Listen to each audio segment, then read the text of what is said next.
regular agenda tonight, the town is considering continuation of participation with this IGA that includes Boulder County, City and County of Broomfield, municipalities of Boulder, Lafayette, Louisville, Erie, and the town. So, great. Hillary Collins. Thanks for coming. Thank you very much. Thank you, Mr. Mayor, and members of the board for this opportunity to come and talk to you tonight. This presentation is a similar one to one I gave to RCAB last month, the Resource Conservation Advisory Board, which I think Lisa was there at that presentation. So I'm really happy to have this opportunity to bring you up to date on the program. It's a long time since the county has talked to you about this. Will the lights Sure. drop automatically, or? Yeah, they Like that. You might be able to see it. So, okay, so just, yes, Hillary Collins. I've been with the county for over 20 years, and I've actually been managing this program for 20 years, so I'm sort of the historian as well about this program, so anything you need to know, let me know. Okay, so.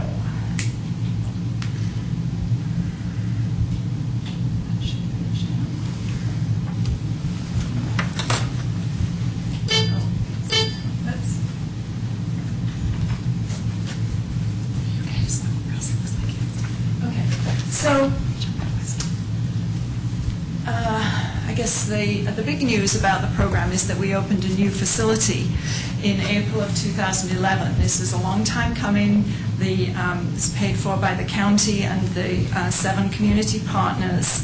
$2.4 million facility, purpose designed to create a location within the county where people could bring their household hazardous waste and have it properly managed.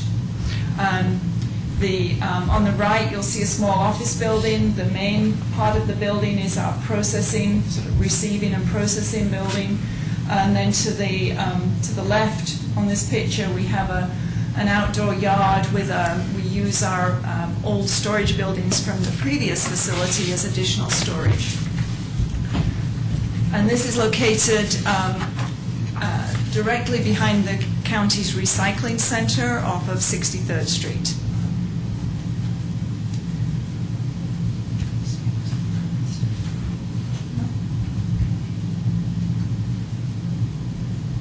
Okay, so it's this is within the sorting and packing area. This is a 6,400 square foot building with up to 6 staff working at a shift. These are county employees. We made use of natural lighting, which is nice, with lots of ventilation, which keeps it a safe place to work, because we get containers that, you can imagine we get all manner of containers. We get the paint can that sat in someone's garage that's pretty pristine. We get the old 5-gallon bucket of oil that's been sat outside for 5 years and is really smelly and not very pleasant to be around. We also get, solvents and that type of thing. So depending on what comes in, we need lots of ventilation when we're working. And so we're very pleased that this facility does a great job of providing that. We sort the waste into over 80 different waste streams. So it's, it is a little bit complicated in terms of how we can ship this out. We have to be trained in DOT, hazardous waste handling, and we have a hazardous waste contractor that comes usually about every 2 to 3 months with a semi-truck, and we ship out an entire semi-truck of hazardous waste. Where do you ship to? All sorts of different places, actually. A lot of the waste, if it's going to be incinerated, it would go to Kimball, Nebraska. But if it's going to be recycled, it may. If it's light bulbs, it goes to a facility in Wheat Ridge. If it's oh gosh, there's also.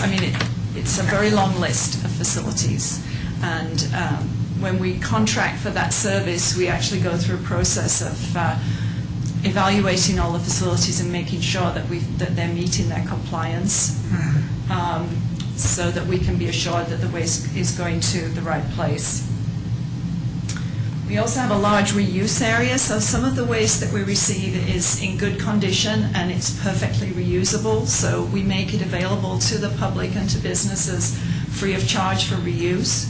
So if you're going to be doing a home improvement project and you only need, a certain amount of stain, or you need some caulk or whatever, try us first because you may be able to get it for free. We're open Wednesday through Saturday every week, barring public holidays, from 8:30 to 4. So we doubled the convenience to residents when we open the new facility. and I guess I would say we're awfully busy. During the summer months, we're seeing, for some reason, Wednesday is our busiest month, and our busiest day, and we're regularly seeing 130 households served on a Wednesday, which is sort of similar to one of your events, and that's just sort of regular business for us. Okay. So just to give you a top-down view, this is the processing facility. Up in the left top-hand corner, we have reuse shelves. The waste comes in. People take a cart, empty their vehicle onto the cart, roll the cart into the facility, and then we actually have a database where we check people in. We make sure we know where it's coming from, because we charge the communities based on which community, the community of the resident who's bringing the waste in. And so then the waste goes into the sorting area and then into storage, and then it gets shipped out. Okay, our partners. We have 7 community partners, long-standing partners in this program that have helped us to pay for the facility and help us to operate the facility. We bill on a quarterly basis. So how's the program been doing? How many households have we been serving? Going way back to 1992, you see we were just serving about 2,000 households a year, and now we're way up to about 13,000 households a year just at the facility. So that's excluding events. And over time, over those 20 years, that's 137,000 households served, and over 10 million pounds or 5,000 tons of waste collected. What happened between 2011 and 2012? That's their biggest jump. 2011, when the new facility opened. It just, became somewhere people wanted to come to. I guess we had a little bit of publicity around the opening, and it's more convenient hours. We don't close when it rains anymore, like we used to at the old facility. So, but we also saw a terrific growth between 94 and 2002, just year after year. But the program has become more mature, and I see it leveling off at that higher. My projection is that it'll level off at that higher level. Okay, just another view that shows you that spike once the facility opened. Okay, and this is another way of looking at participation with the events included. And this is a shorter time frame. So you can see the participation was pretty level for about 10 years apart from the spike in 2012. We were only open half a year in 2011 because of the opening, so that had a little bit of an effect. Superior's participation is in the last 5 years, including your events. So you can see that probably most years more people are using the facility than are using your event, but what's nice is you have that local event to complement the use of the facility in Boulder.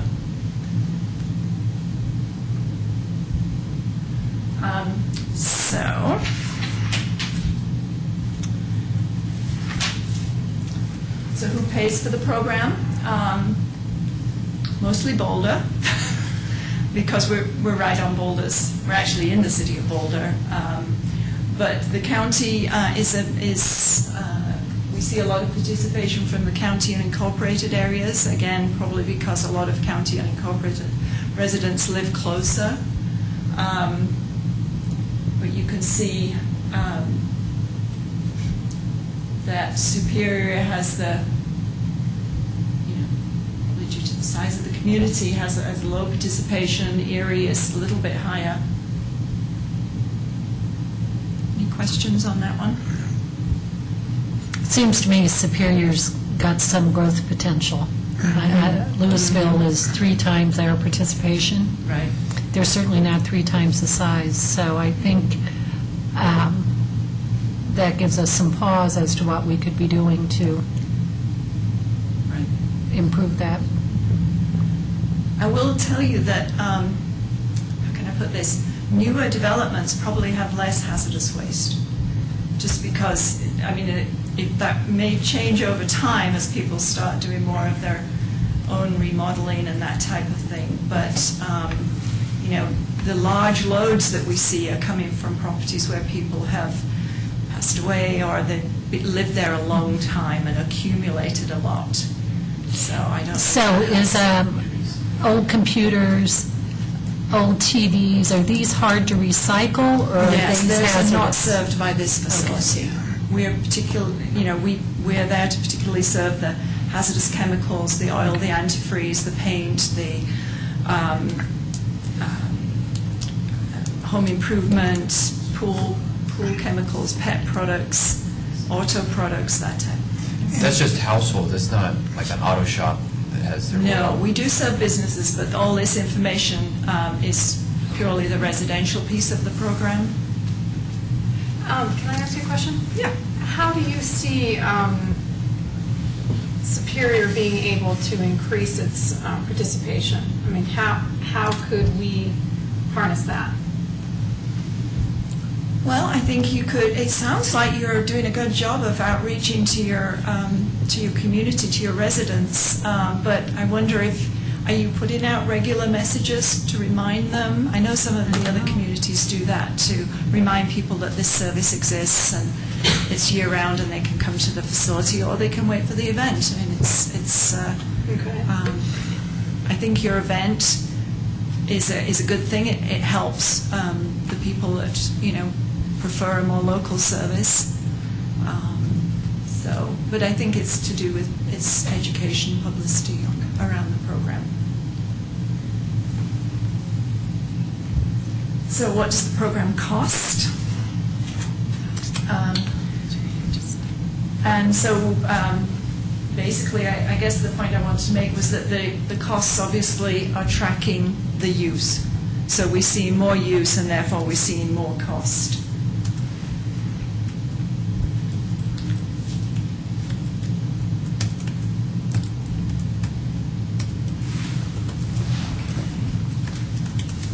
Okay, and then the other thing is that costs really closely track the amount of waste that we receive. So the top line is the program cost, and you can see that went to less than 600,000 up to let's see, no, excuse me, that's pounds, up to so 600,000 pounds up to £1.5 million.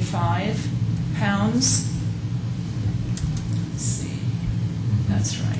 And then the cost, 400,000 up to 400 and, let's see, I'm looking at this wrong. So over 200,000. events, that's why it's puzzling me. So this is, so the program including events went from 600,000 up to, actually. Yeah, 600,000 to $1.5 million. Your costs were 450,000, went up to 600,000. Thank you. For 1.5, yeah. Thank you. But So what is that? That's the question I had on that. So why is that? Because you have a new facility. Does the cost to operate that doesn't necessarily change unless you've got to bring in more staff? We have- Is that yes. hauling stuff away? Hauling materials away? because if we receive waste, it represents a cost to us. So the more waste we get, the more people use the program, the more waste we get, the more our costs increase. Up to a point, you'll see that we are being able, think it's in the next slide, we are being able to hold the cost per household pretty level. Okay. Yeah. So cost per household, again, there's a cost per pound of waste managed in here as well, and but you'll see that the lower line is cost per household, and that over time that has tracked pretty closely. It's been fairly level, and I guess that cost per pound is dependent on our contracting costs and that type of thing, but it tracks very closely. And can I ask you, is that an overall cost per household across all the communities? Yes, it is.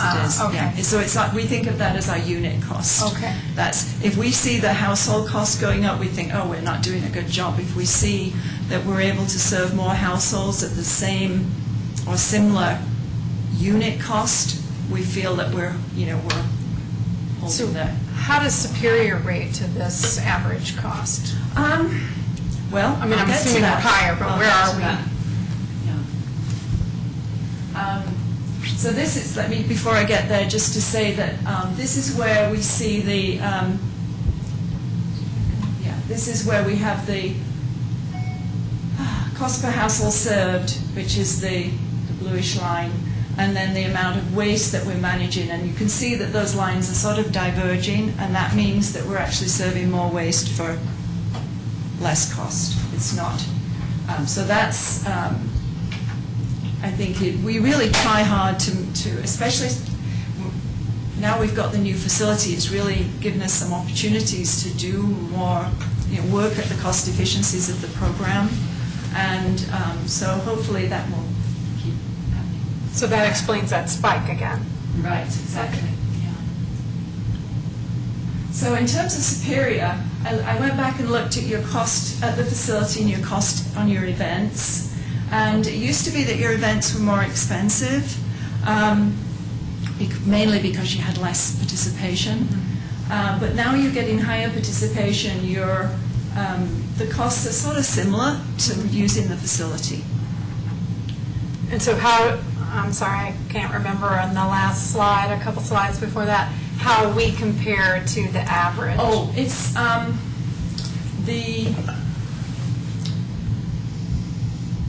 the cost per household is the same for all the communities when you use the facility. So if you look at those numbers, the top row of numbers, that's what everybody's paying per household.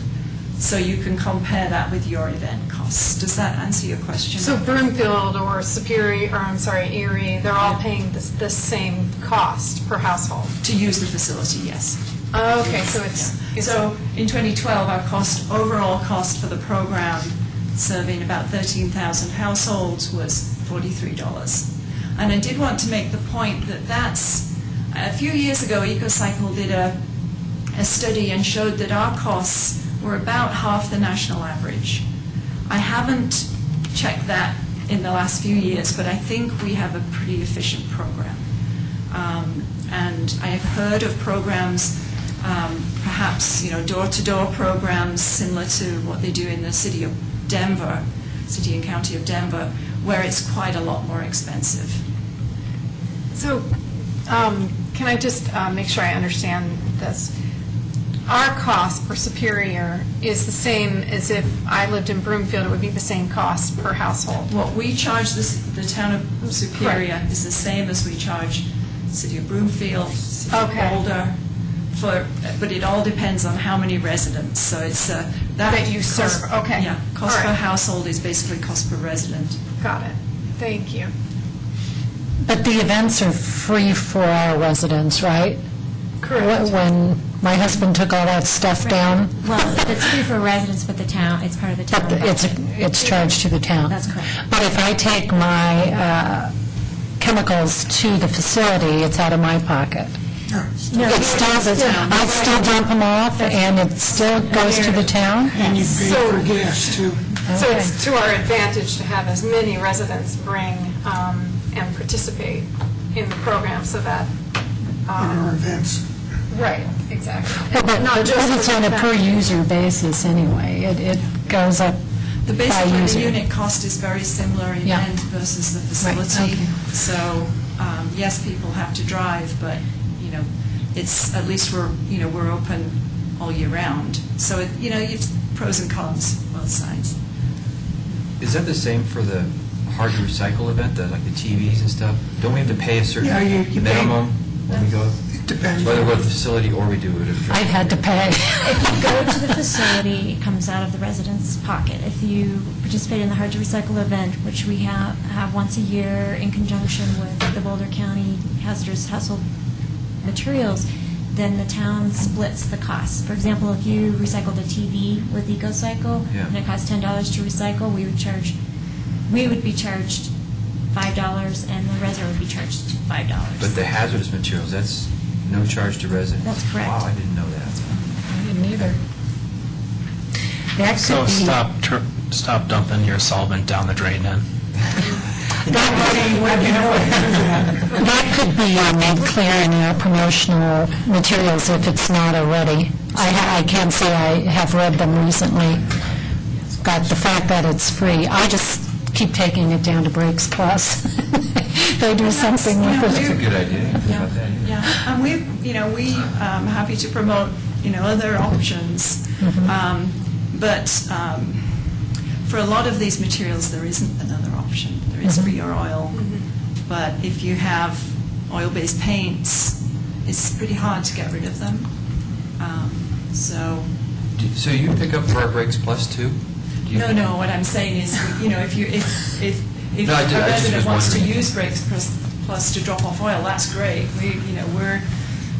We support that. But we have a household hazardous waste program because a lot of these materials, there just isn't an option in the community to drop them off. Did that answer your question? Okay. So, just looking at events, so this is the whole program, and Broomfield does 2 events a year, Longmont does 1 event, and Superior does an event. So we only have 3 communities doing events right now. In the past, there were additional communities that did events, but you can see that the number of households served versus the cost sort of tracks pretty closely, and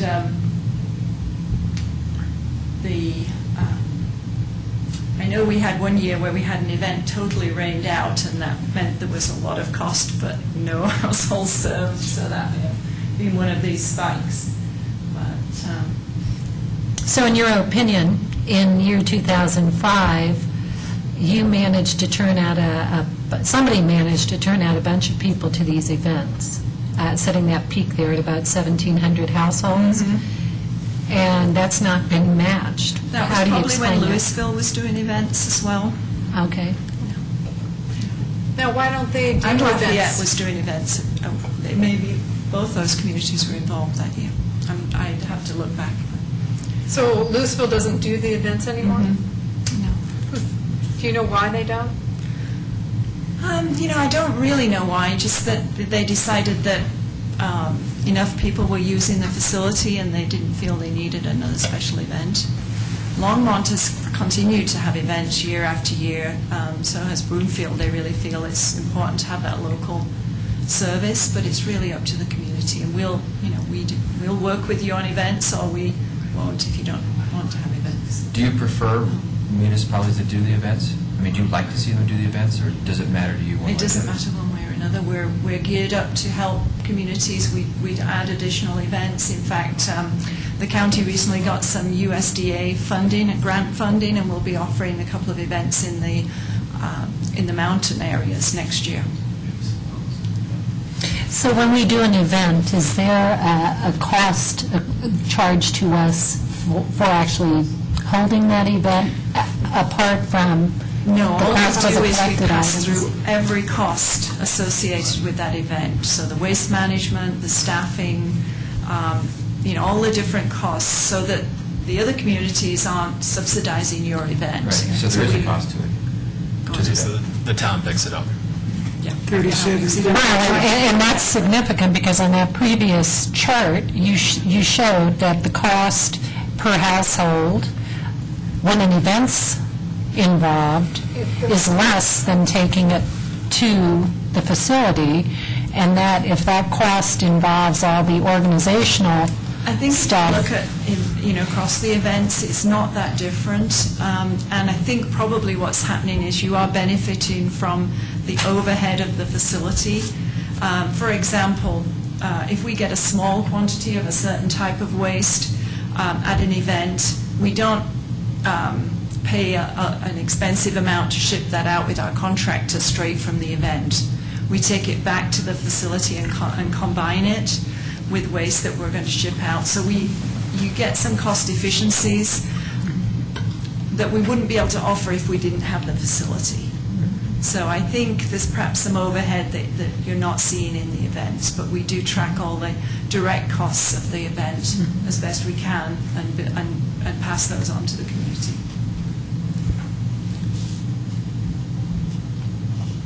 Okay, and then Superior's analysis looks a little bit strange. But I think certainly from 2009 onwards, your event costs and your cost per household have been diverging somewhat, and that's a good sign. So that's a sign that we're managing to serve more people, more households for less cost.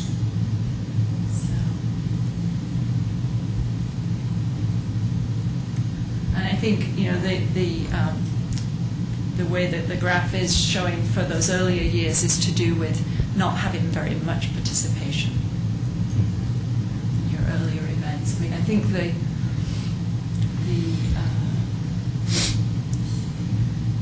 I think the first event on this chart was something like 33 households, so a very small amount. Okay. So looking at the waste that we collect, this has been tracking participation. We collect a lot of waste.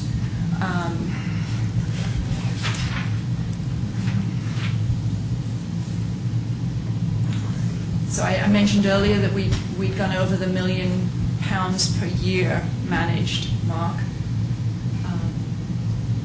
in 2012. So what happens to it? We track it as it leaves our facility, and a lot of it goes to landfill. Some of it gets recycled, some gets reused through our free giveaway reuse program.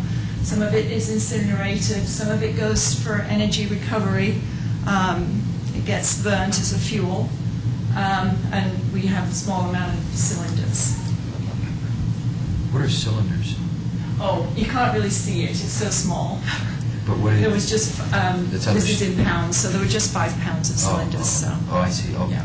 But what is a cylinder? Is it a barrel? Like an aerosol can or something? No, you're talking about more of a pressurized cylinder. We're not talking about an aerosol. This is actually a cylinder, small cylinders for, you might see them if someone was on oxygen. You might see them if someone took something from a school. Or if we have quite a lot of amateur inventors and that type of thing, so we see all sorts of strange waste. But we did see just a small amount of cylinders that year, 2012. And they are expensive to get rid of. So Superior's waste as a proportion.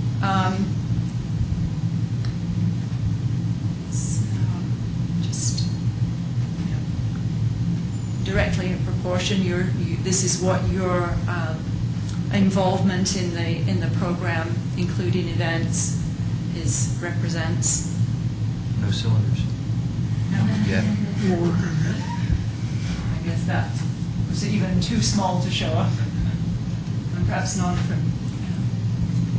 So I did want to make the point that our proportions are changing.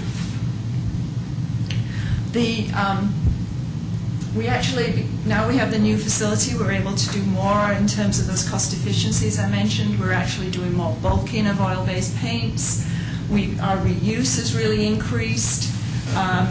because we're able to give out more products. And why throw them away or why dispose of them if they're perfectly reusable?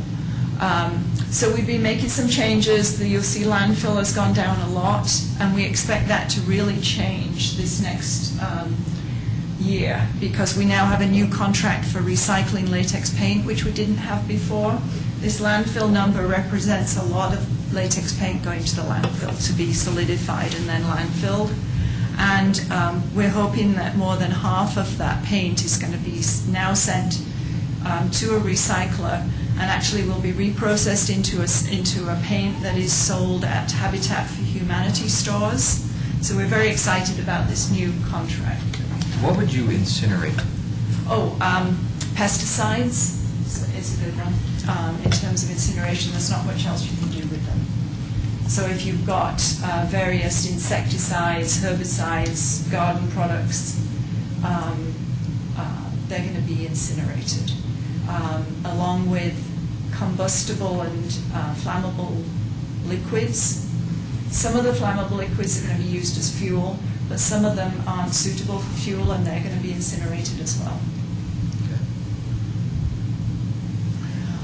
Just curious, who uses it as fuel? Cement kilns. So generally, it's facilities that make cement.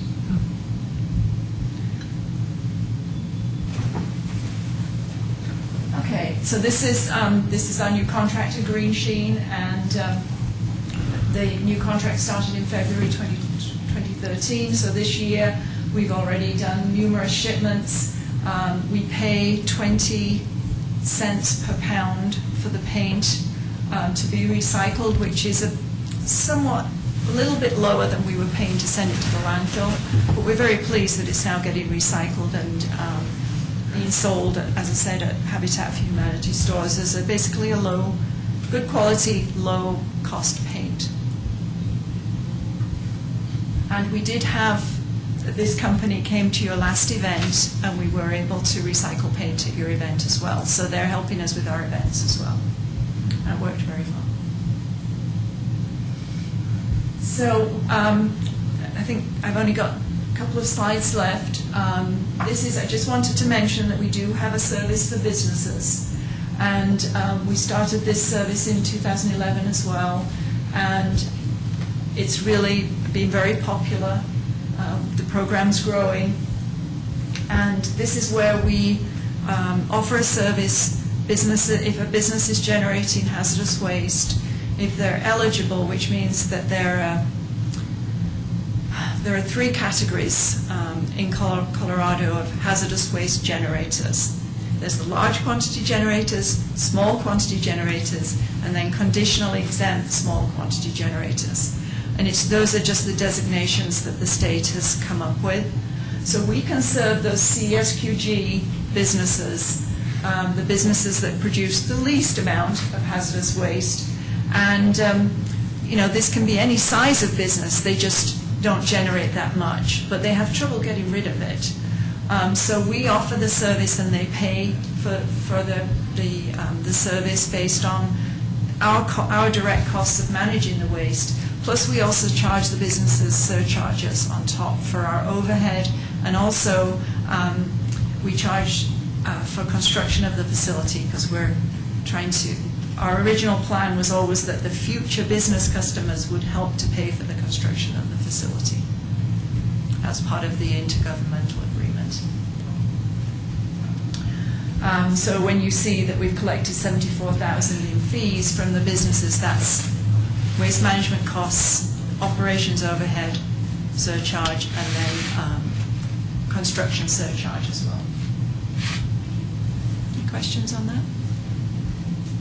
And I just wanted to tell you about the types of businesses we've been serving. It's a big list, but it's a very popular program. We have all the details on this program on our county website, including all the pricing, etc. And you'll see that there's municipalities on that list. If you as a town generate any hazardous waste, paints, etc., then you can bring them to the facility, you can make an appointment, bring them to the facility, and we don't charge the town any surcharges because you're a partner in this program. And so you basically just pay the waste management cost, so it's very reasonable cost. What do you collect from storm chasers? Oh, gosh. I think it was batteries for their equipment. I'm more interested in the cryogenics. So I forget, that was a while ago. I forget what that waste was, but something to do with. It wasn't a freezer, was it? It wasn't. I don't know if it was. popped out I don't think it was Freon. But I don't recall. I'm sorry. Freon. But we've, it's fascinating the types of businesses we get. So. And then that's the end of the presentation. I'd be happy to answer any questions. Great, thank you very much. Appreciate it. Questions from the board, or? Just comment. I think it's a good program, but, the event is done, twice a year here in town or once a year? Once a year. So it's usually, I think, a Saturday morning, and we've got youth sports events going on, so we can never participate in the event. We'd like to, so I'm wondering if there's a chance that maybe it's done for maybe half on Saturday and half on Sunday so that we can participate in it. It's interesting, your event this year was on Sunday. It was a little bit of a snafu, actually, but it worked quite well. Oh, interesting. I didn't even know that.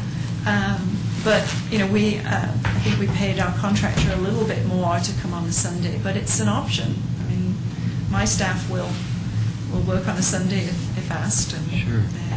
And then increased education to the community. If we could come up with an education plan, I think it'd be great. Okay. I do think people get it confused with the other one and think they have to Absolutely. pay per trip Absolutely. that they go there. Absolutely, yeah, I agree. Great, well, thank you very much. Thank you.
Welcome, everybody. I'd like to call to order Town of Superior Board of Trustees meeting for July 22nd, 2013. And Phyllis, if you call the roll. Yes. Mayor Andrew Buckle? Here. Mayor Pro Tem Joe Sorelli? Here. Trustees Ely Gregorius? Chris Hansen? Here? Sandy Kennington? Here. Lisa Schoolhouse? Deborah Williams? Here. Town Manager Assistant Town Manager Beth Loisky? Here. Town Attorney Kendra Carberry? Here. Town Clerk Bowles here. Any changes to tonight's agenda? I just had a correction on the minutes for the July 1st meeting. I can do it offline. Yeah, it doesn't have significant meeting change. Anything else? If not, I'll entertain a motion to approve the agenda by Trustee Williams, second by Trustee Sorelli. Discussion, all in favor? I would like Discussion, to yes. abstain from the June 24th minutes. And I'll abstain from the July 1st minutes. Okay. Thank you. All in favor? Unanimous. Thank you. That brings us to item number 4, reports, questions, and issues. And Trustee Hansen, would you like to start? Sure. Attended a ProStack meeting last Wednesday. A couple of good conversations on a couple of items. One, we saw a presentation on recreational program assessment by John Overstreet, and there was a meeting several months ago, key stakeholders within the town about what the town is offering for recreational needs and all that. There's also been some outreach to community members, what they'd like to see different. We're going to see, I guess, a final report on that coming up. It'll go through ProStack, and then ProStack will present. There's also a discussion about the town center and some of the amenities that will go in there. And ProStack narrowed the list down to 4 different items that they will be looking into more, and then give recommendations to the board on how much they'll be looking into that. So we'll see that from ProStack coming up too. Let's see. Oh, Kumpner Field. I was out there today, and it was at noon, and there's a lot of pooling of water in the baseline. So the baselines are really muddy, really can't be used until that dries out. And I guess it's coming from the sprinklers. That's something that should be looked at. Also, there's, I guess, been a couple of break-ins in Rock Creek again recently, and there's a resident, Pamela Keel, who's offered to start a community watch program. And I forwarded her a presentation that the Boulder County Sheriff's did a few years ago for us to assist in not only protecting your homes, but setting up community watch programs. So she had said that feel free to give her email out, so I'm just going to give her email address for any residents that want to be in touch with her. And it's Pamela Keel at Comcast.net, and that's spelled PAMELAKEEL at Comcast.net. She's going to focus on just Reliance Circle first, and hopefully other residents within Rock Creek or original town will be interested in doing the same thing, and they can follow her model. And then I want to remind the community about our next board meeting will be at Monarch High School next week, the 29th, at 7 p.m. to accommodate all the interested residents that want to see the new updated plans. And that is it. Great, thanks. Trustee Sorelli. It's good to be back. I'm sorry I missed the meetings on the 1st and the 8th. I'm particularly sorry about missing them because I had to watch them on television, and that's a chore. But I did. How was the audio? The audio was fine. Good. It was. It was no problem at all. What doesn't work, at least on watching the video, is when somebody's at the podium with the laser pointer. You can't see what they're pointing at least on my computer you can't. So there's a lot of, okay, what is that? But I'm caught up. It's a lot of reality TV that I will not hopefully have to do again. I did go to a historical commission meeting last Friday.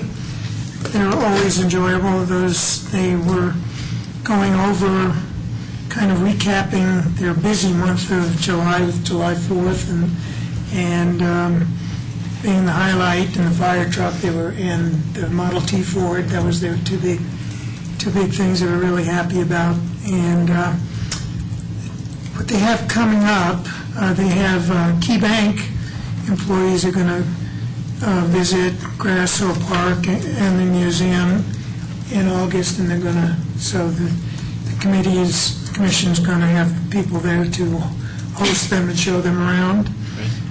It's Key Bank makes a point of having their employees get involved in the community frequently, and so that's one of the things. Another thing they're looking at very early stages and working with the town is actually trying to figure out how to work on fundraising, appropriate fundraising and accounting for donations for fire truck restoration. And this needs a lot of attention because it could be a big deal of a lot of fundraising involved in that. So don't know, they're working with the finance department, don't know how that will all turn out.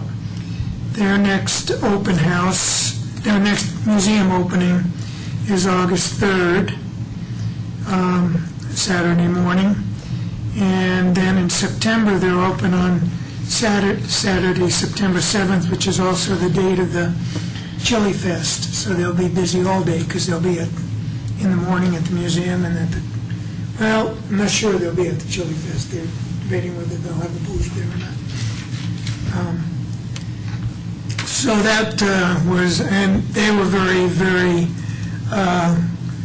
happy and thankful for Guardian Storage, as you mentioned at the last meeting, and also the Forney Museum for providing the Model T Ford, or the Model some Ford. I don't think it was a T, probably was a B, but anyway. So that's from that meeting. Last thing I'd like to mention, in the work session of the July 8th meeting, I believe, after discussion of the Campus Drive possibilities, Trustee Pennington brought up the question of behind the Awida property, was there a buildup of material from construction? And there absolutely was. And if you look behind there, the highest hill behind that property was all built up by them after the construction. So if that impacts the route for connecting Discovery Drive, there's an issue there that needs to be dealt with, because that's not a natural berm. They built up that ridge after from the ground they moved. Doesn't look like it now because it's all grown over and stuff, but I probably could find old pictures to prove it too if necessary, but I don't think I should have to do that. Well, there should be a grading plan somewhere that could be pulled up, so. That's all I have. Great, thanks. Let's see, I might, there was a Northwest Area Mobility Study meeting that I was unable to attend. It was mostly involved rail. I might give that to the Assistant Town Manager if there's anything of significant highlight there for the Town of Superior. That's really it. There's just looking at options and trying to narrow them down. And then I attended one other meeting with US 36 mayors and commissioners, and we're starting to look at the nature of the bus rapid transit, the actual bus, what that might be looking like. And I believe that there was a consultant hired, maybe through Boulder County or the City of Boulder, I don't remember, who's exploring that now. On behalf of the MCC, the City of Boulder hired someone. I think each community is going to be paying in a small incremental amount to cover the cost of that consultant to look at MCC's direction to look at bus alternatives. So when I get more information about that, I'll circulate that to the board for their. I assume that they're going to look at perhaps not the entire universe of bus options, but a big selection of what's out there. So if you have strong feelings one way or the other, then make sure you let me know after I get a chance to circulate that to you. That's all I had. Trustee Williams. I attended a couple of meetings. First of all, I went to a ProStack open house meeting on the El Dorado K-8 school property. And I just wanted to give kudos to the chair of ProStack, Jim Payne, and ProStack for their huge outreach that they created for this meeting. It was a really good charrette that brought out a lot of ideas through the public in a nice little forum that was at the firehouse. So thank you very much for that. And there's quite a long itinerary or timeline as to what will be done in the future, and if you need that information, you can do, I believe, engagesuperior.com. Would that be correct? Okay, that is. And you can look it up and see where we are in that process. I also went to a DRCOG meeting, and the only thing of note, which does bring me to your NAMS study here, was that we were asked to kind of postpone or allow RTD not to submit a fast tracks Senate Bill 208 review, annual review. And we kind of raised that as a red flag in the fact that RTD would decide what a significant change would be as to when they would submit something to DRCOG. So instead, it will be coming back, and it would be in the form of a monthly report from RTD, and then DRCOG can declare if that's a significant change or not. And part of the issue was that the North Line and the Northwest Line are kind of in limbo because of this Northwest Area Mobility Study. And so that, we assume, is the next significant change to fast tracks. But they may not see it that way, and there may be something else that DRCOG would deem as significant. So we wanted the opportunity to have a monthly report for them. So that will be coming back to DRCOG. And then I'm also, I'm starting... Can I ask you a question? Just Sure. Did DRCOG, have they been talking about the ramp funding? Is that an ongoing conversation, or is there a... That was not a conversation for this, yeah, and I believe that would be for August meeting, I'm Okay. assuming. I don't know, I'm not exactly sure when that's coming back, but it Okay. wasn't at this meeting, or I would have been all over that. Okay, thanks.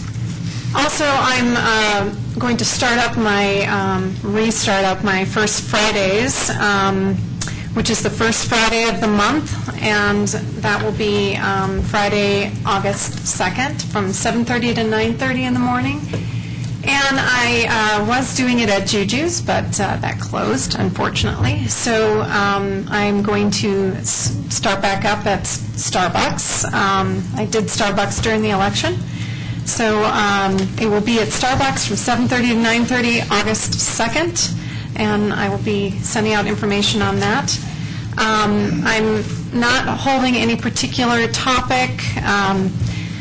I will supply materials on the town center at this First Fridays, but just to let residents understand that I am legally barred from discussing the town center in the fact that we still have an open public hearing process, and until that is closed, I can provide the materials that residents can come and pick up. But if you want to discuss the town center and put any public comment, you need to come to a meeting and voice your opinions, especially if it's different from what you've already heard. So I just wanted to reiterate that at my meeting, I will have those public materials that we have already brought forward in all the public meetings, so there won't be anything new. It will just be up to date, what is the latest. Then also, I wanted to ask on the meeting on Monday, July 29th, which is the auditorium for Monarch High School. I wanted to know when we would receive the revised materials, and when would the public receive them, and how are we sending that out? Okay, Trustee Williams, what's going to happen? The town staff is reviewing their submittal documents right now that they've put forth, It's in response and reaction to comments and discussions over the course of these last several meetings, 5 meetings I think it is.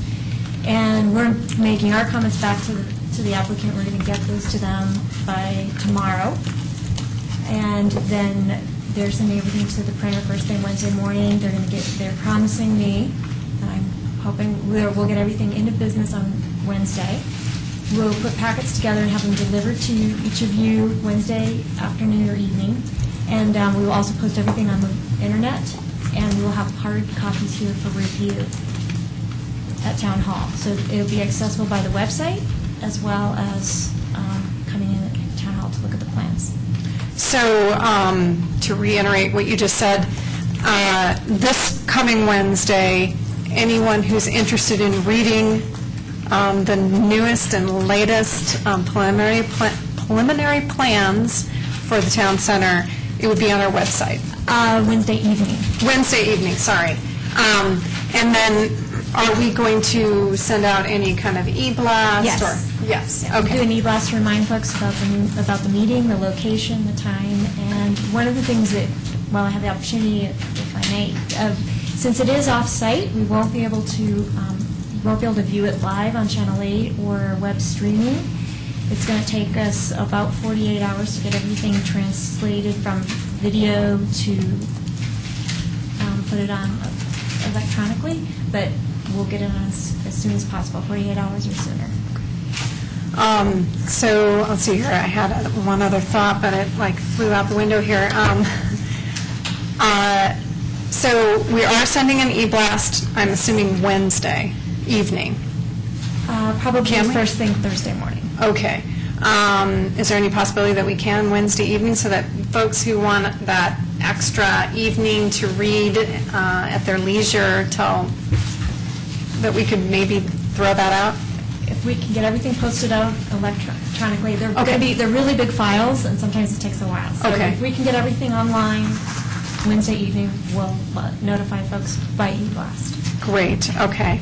And then, do you know if the developer will have it on his website as well?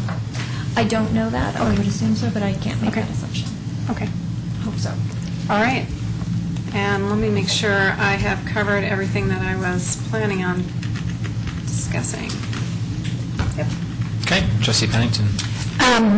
Lots of meetings last week as well, last 2 weeks. There was an OSAC meeting in which Ranch Capital made a presentation on the town center, and then OSAC broke to deliberate on their recommendations. Per legal directive, I did not attend either of those, and I'd like to know, are Trustee Williams and I interpreting your directives correctly, that in fact we should not be participating in these while the public hearing is open? Yes, that's correct. Yes. Okay. I want to sort of, the participation, if you want to attend and observe, that's fine. Again, I go back to, if your attendance would compromise your ability to remain impartial, then I would recommend that you not attend. If you can attend and, watch and remain impartial, then I would say go ahead. That's really a decision for you to make. As far as participation, that is a little bit more of a problem. So Correct. that's Yeah. sort of where the scale goes. Right, that's how I interpreted it, that you can't be influenced and you can't influence. Right, exactly. Okay. In addition to that, I did join the meeting during the 2014 budget discussions and the 5-year trail plan discussions, so they're on top of both of those issues. Attended the same community outreach on the school property, same compliments that Deb has. I actually thought this was actually a brilliant sort of strategy in which they actually put very enlarged maps of the property with 2-scale potential amenities, broke the group into 4, and said, go, each of you design your own park. And I thought, wow, that's a pretty clever approach. I had to leave there and rejoin it later because in the middle was a Louisville Library Board meeting. And so raced over to Louisville and then came back. The Library Board meeting actually was sort of quiet. But they only meet every other month, so they do like to make sure they make that meeting, but nothing really consequential came out of that. I did want to address this super IGA with BOCO that Erie has opted out of. Are we going to take that up, or how are we going to deal with that?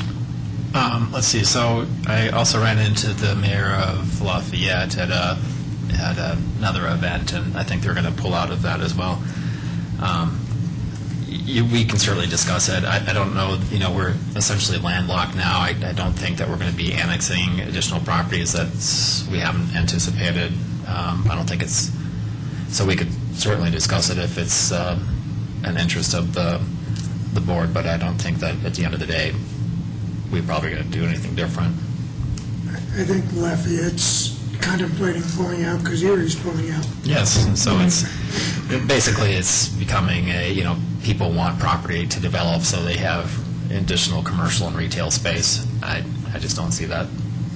I mean, we could start to annex parts of Louisville, but they might be unhappy, so do we have to do anything to renew our participation, or just do something if we want to drop out? Not that I'm aware of that we need to do anything. No, we just have a deadline. If we do want to back out, we have a deadline once Erie was the first to go. There's a deadline there. So are we going to put that on a meeting at all, or are we just going to do this?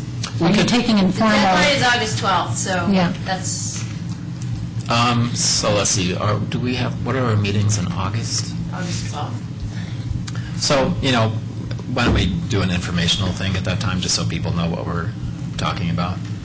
So I guess we can hold a special meeting if we need to. Can we ask if we're all in agreement here? I mean, we are a majority. Mm-hmm. In agreement to pull out, or in agreement to just stay the course? The mayor's recommendation. I'm a stay the course guy. I don't see. Yeah, I read both articles about Lafayette and Erie, and I don't see how it would, why we would want to pull out. So maybe just a brief memo or something just about this information piece. It doesn't really have to be a legal memo, but just some information for the board and for the public in case they're interested in this particular issue.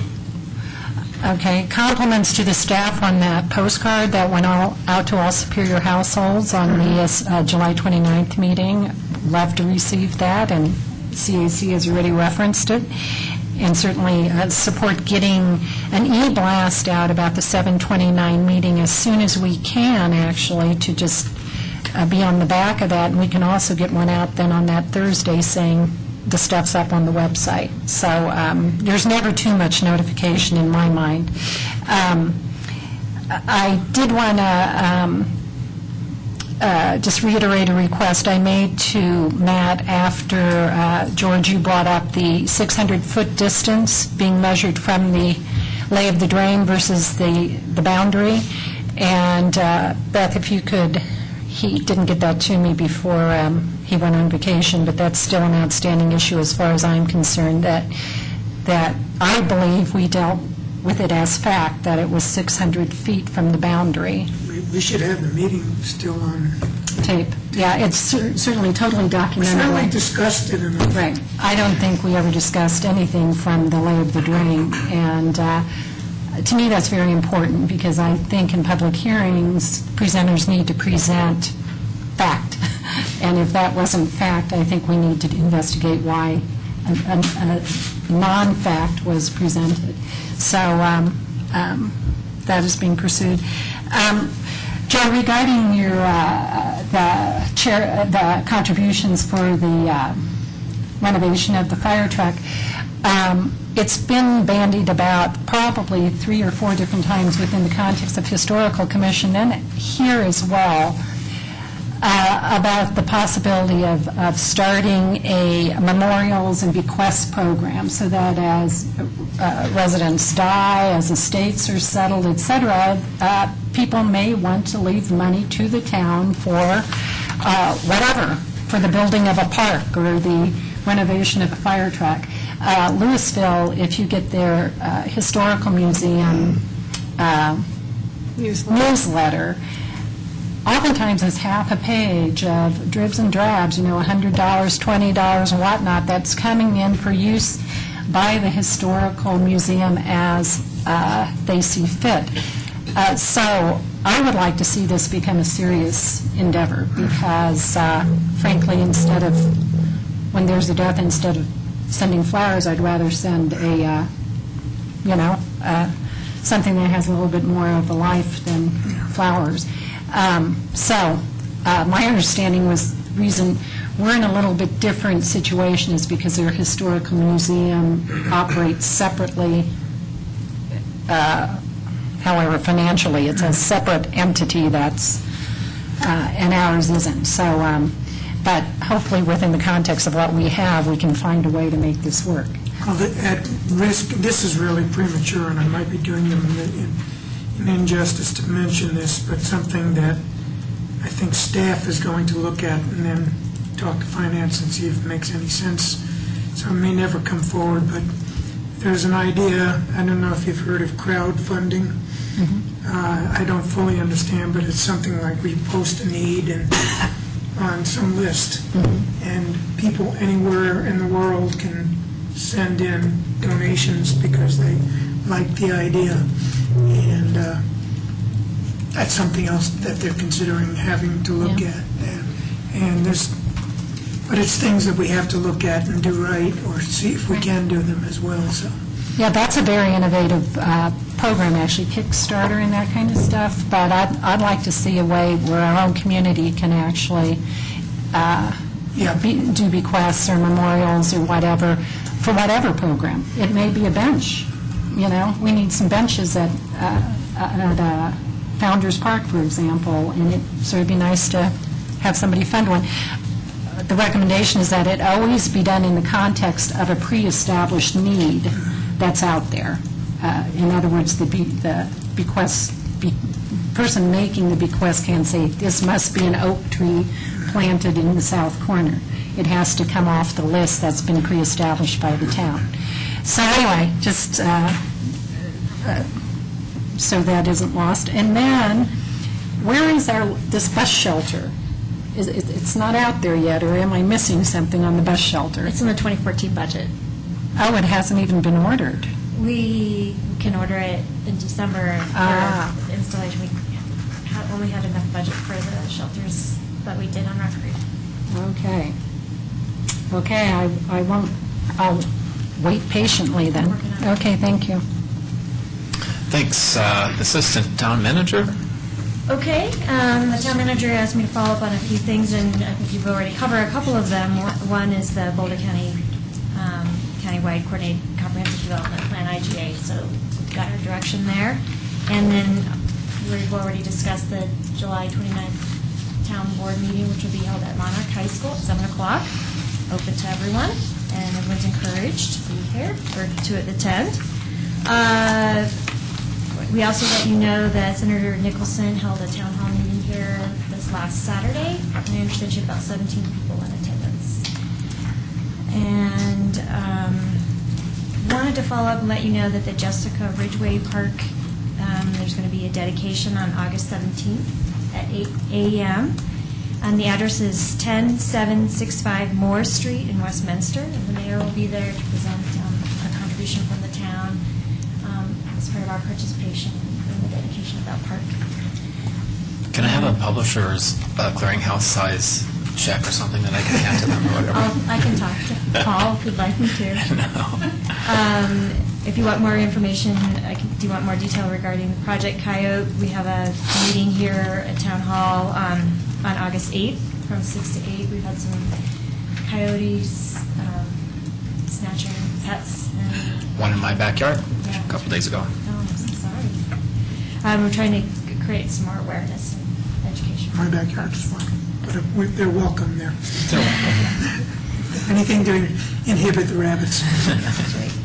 I don't know if there's anything else. There is a planning refresher workshop that Dr. Cog is hosting in conjunction with the Colorado Local Affairs, and that is on the same day as Chili Fest, but you'll be done by about 3:30. So if you're interested, it's free, and I can give you more information if you need it. We've let the planning commissioners know as well. Could I ask, you may not know because Matt didn't leave you notes, maybe I was trying to go through the look ahead to make sure I had the finance committee and board dates for the budget reviews, and I think I have the dates for the finance committee, but they're on odd times, and I'm not sure I got the times right off the look ahead. Well, I can double check those, and we can send you a follow-up list. We'll send it to the entire board, just as a reminder. Put that on my list. You're way ahead of me. I didn't even bother with you. Well, they're really odd this time, so Oh, dear. they were like a Monday afternoon and a Friday morning or something, if I'm reading it right. Great, thanks, Town Attorney. Town Clerk.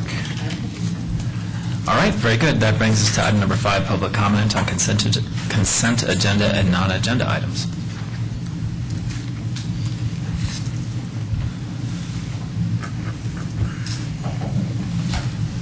Glennis Squishy, 404 South Third Avenue.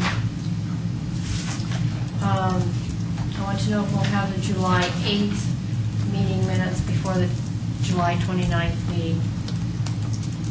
Plan is to have them. I'm working on them as fast as I can. So will you call me when they're ready to pick up, or? They'll be in the packet. Oh, they'll be in the packet, okay. At the July 8th meeting, I requested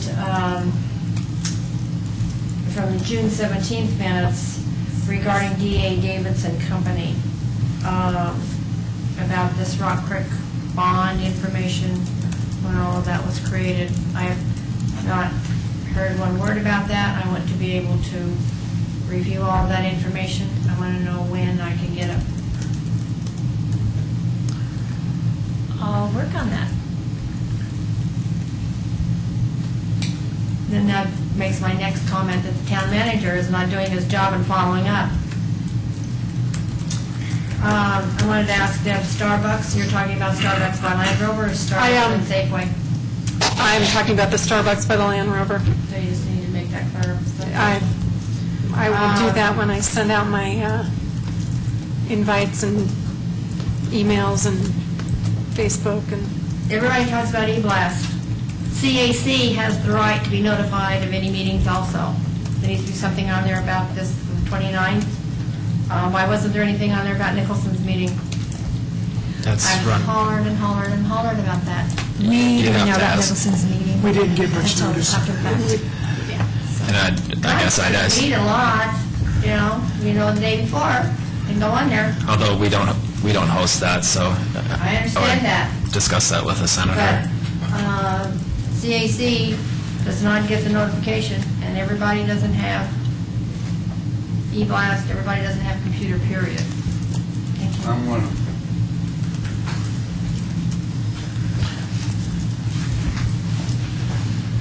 Good evening, Board. George Kuffner, Superior, Colorado. Good many years.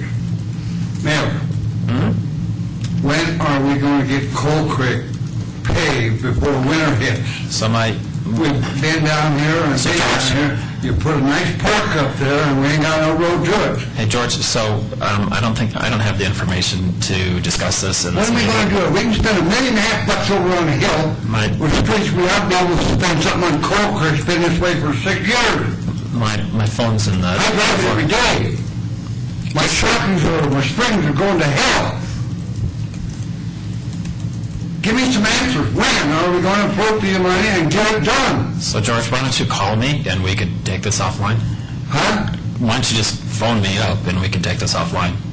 I don't have the information right now, so... I'll get you in my truck and show you how it feels when you go up and down there if you want to. Okay. My pickup. Will you know it?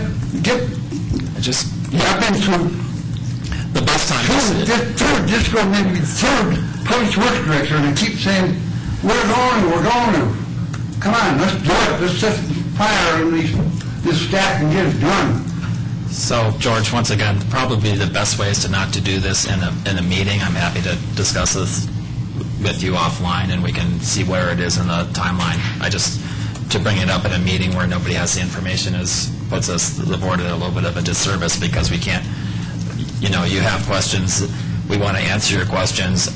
Nobody, I don't have a telephone just like you got, you can call me, okay? I'm the one that's got the complaint, and then you can find out what the complaint is. I'll get together with Sandy. I can verify what you're asking about the 600 feet. I do have information from Remington I'd like you to look over. Okay. It'll give you, and Chris both, what would come down the pike. It was passed or it shouldn't have been passed. I'll get with you this week shortly. Well, I think we need to share that with the whole board. Huh? We'll need to share that with the whole board, George. I'm happy to meet with Well, you. the other one's saying about 600 feet and push it, that's why I said you. Right. But the whole board can look at this if they wish. You can pass it to them, whatever. Okay. The other thing, Mayor, is I've asked for a fire plug up on 2nd or 3rd Avenue and Main Street for, I don't know, another 3 Director of Public Work people, and I ain't got it yet.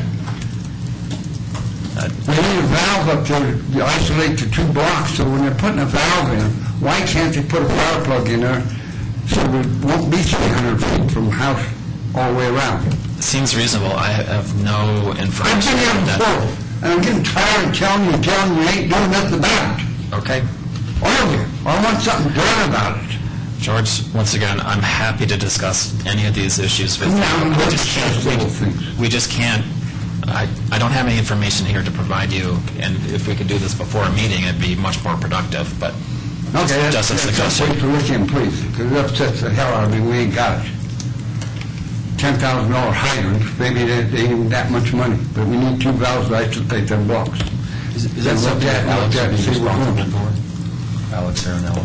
Yeah, I mean, that's where I would start, for sure. Maybe we could get a note to Alex and I'll check then going in. into the budget process. Yeah. Okay. What are we going to do about the house down on 3rd and 301 2nd Avenue, Mayor? 3 of these board members created this problem we got down there, and I was down here complaining when you done it, about putting curbs on the south end of town. We didn't want them, and you decided to do it. Now we got a house that's down there, will be sold, rented. We got a 6-inch curb all the way around this house. Southwest corner, Brogan's property. I would say that if the property owner has a concern, that we'd be certainly happy to I'm address it. concerned because you're putting a sprinkler system out on public property. Private, our property, your property, my property, town's property, street property.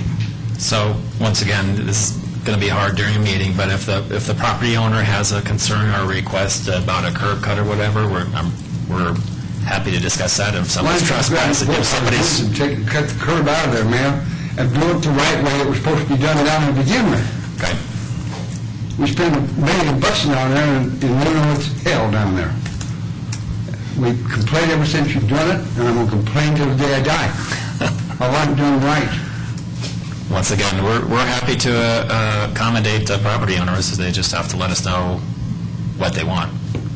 Well, that's about enough to digest tonight. Maybe you can think about that and get something done. I'm just tired of telling you and going through Director of Public Works and getting nothing done. It's my tax dollars that comes into this town. And it's time that you see that something's done with it. Okay, thank you.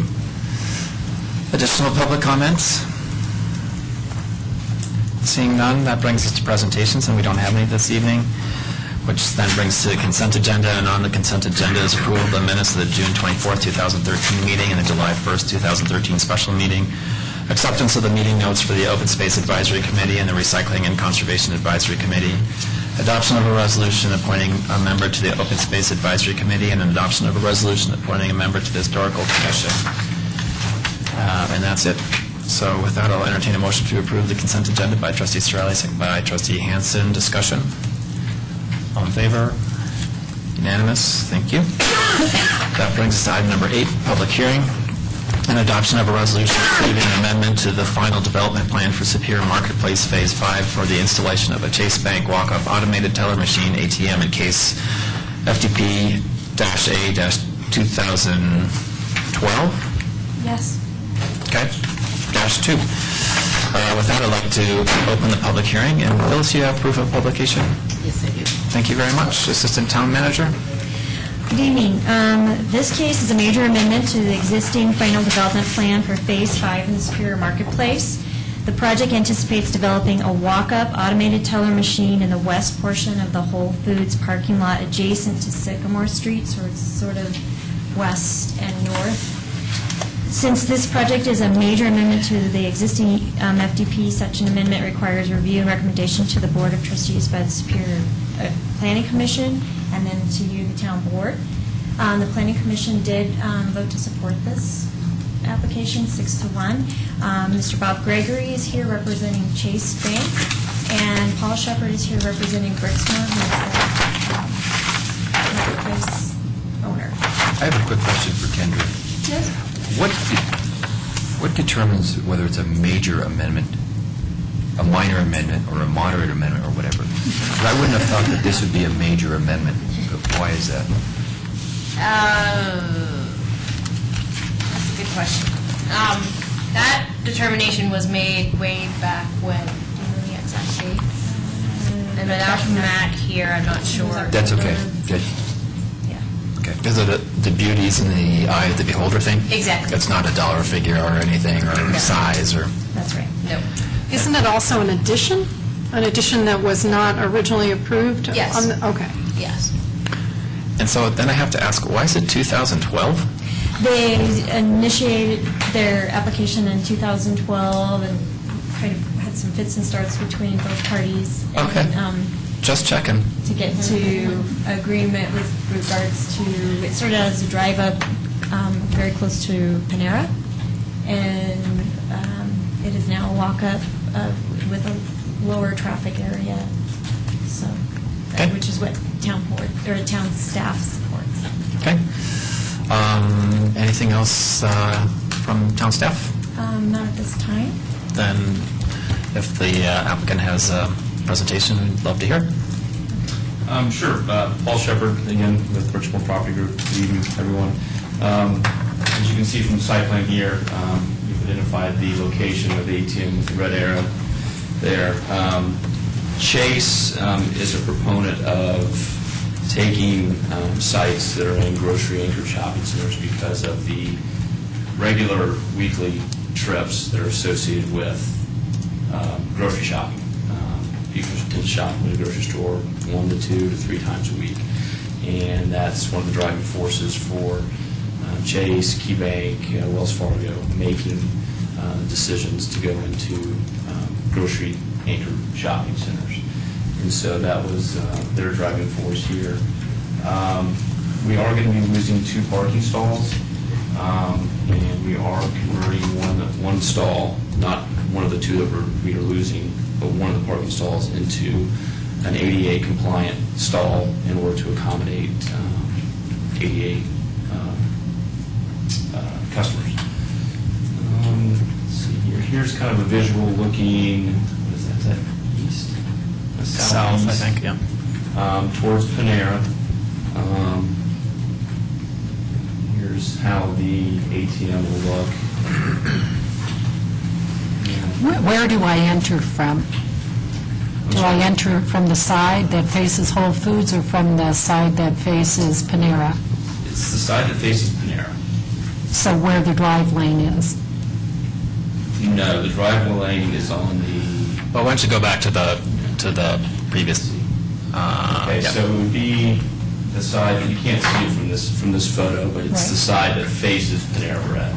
So your back would be to Panera? Or Correct. as you're using it, okay. Correct. Right, and there are cars coming through that drive lane there to exit onto Sycamore. Yes, there are.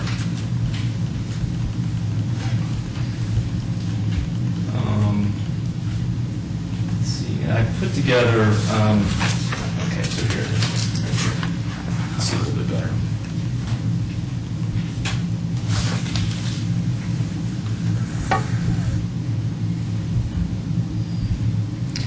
Can you walk me through how to read that? Okay, so, I've got a pointer here.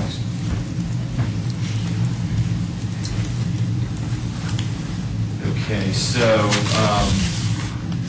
this, right here, you walk up, enter your card, withdraw money. Whole Foods is over here, and Panera is back down here. Sycamore's here. Wendy's is over here.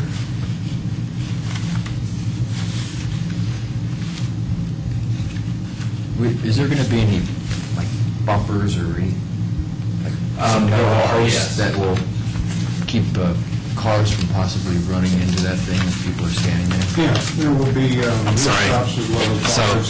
sorry, at the mic and name and Mark your Gregory. You have to go to the mic. mic, sorry. Perfect. Gregory. And your affiliation. Perfect, thank you. There will be wheel stops for the cars as well as bollards so that no one could intentionally or accidentally hit the building. Or the people using the structure? Correct. Yeah. So you can see the bollards here. And then you can see them here as well. Anything, yeah, I just want to make sure that you're able to get through your entire presentation. Is that it before we? No, I was going to show some other sites. Yeah, so if we could, yeah, so- Examples of what Yeah. Bristol has in Yeah. our portfolio. Go ahead.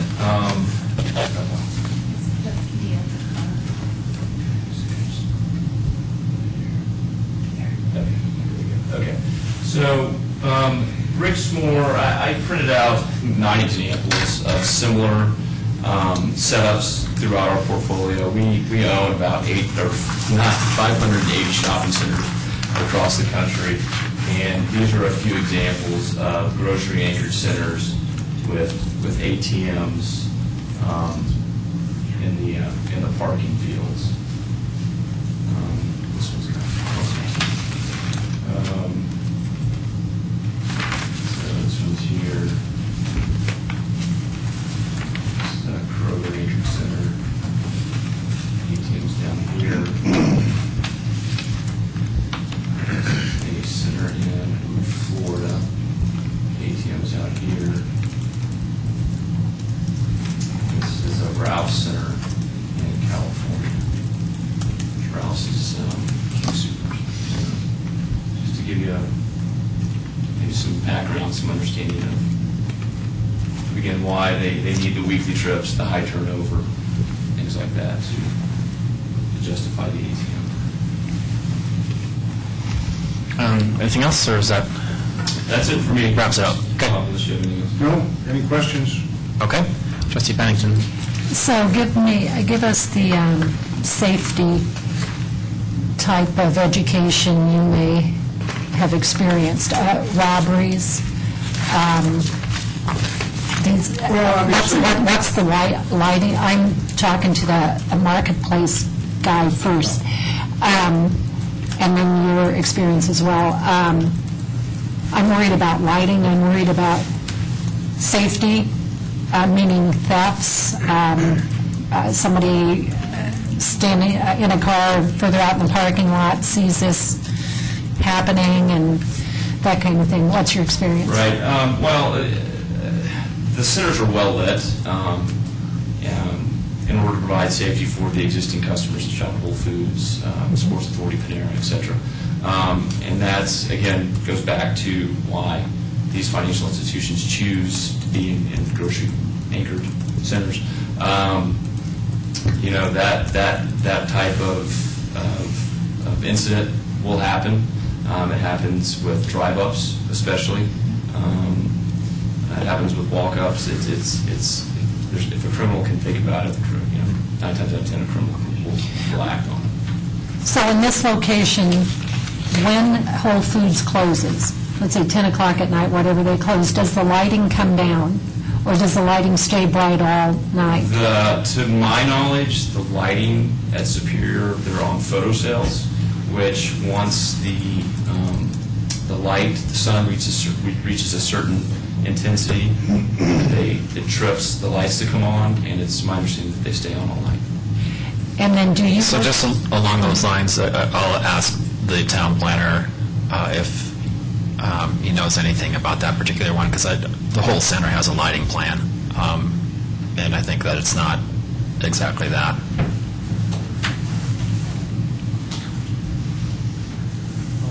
Fred Fox, Consulting Town Planner. There's a light pole, existing light pole, in the island right next to where the ATM is. So that will stay on because that's part of the street lighting. This is for the center and it stays on all night. There is a light above in the canopy right above where the patron would stand. That light will probably stay on. And there's also a security light on the building that faces, I believe, east.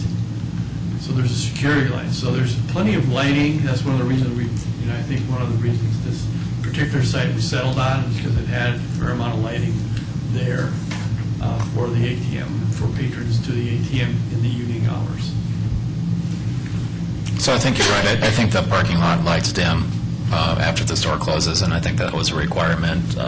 So long ago, I don't even remember what the lighting plan is, but it sounds like at this particular location, it won't. That's not an issue.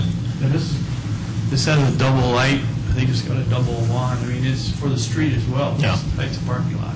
Okay, sorry for interrupting, Trustee No, Pennington. the last question was, for either you two gentlemen, I would like your opinion on safety as well. Do you alert the Boulder County Sheriff's Office that this is going in, and do they, or for us for that matter, do they increase patrols? Because it seems to me this is a potential for some incidents to happen. Well, there's no secret about how many ATMs have been deployed in this country and in this state, and not very far from here, and typically are on a 24-hour mode, whether they're in a walk-up or a drive-up mode. Chase Bank has a central security point, which I believe the monitoring is in Ohio, but this is connected via a wireless system, so there is an alarm on the machine for any type of tampering. There is also a closed-circuit television camera that goes to a digital video recorder that they're able to access from their central command, and so they obviously take security very seriously.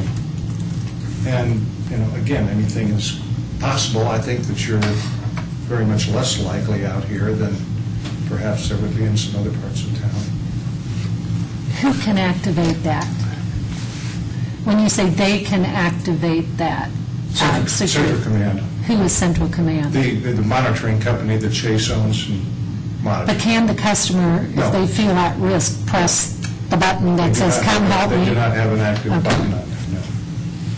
So there's a Chase walk-up in the Safeway parking lot as well, correct? Key Bank. It's a key bank, okay.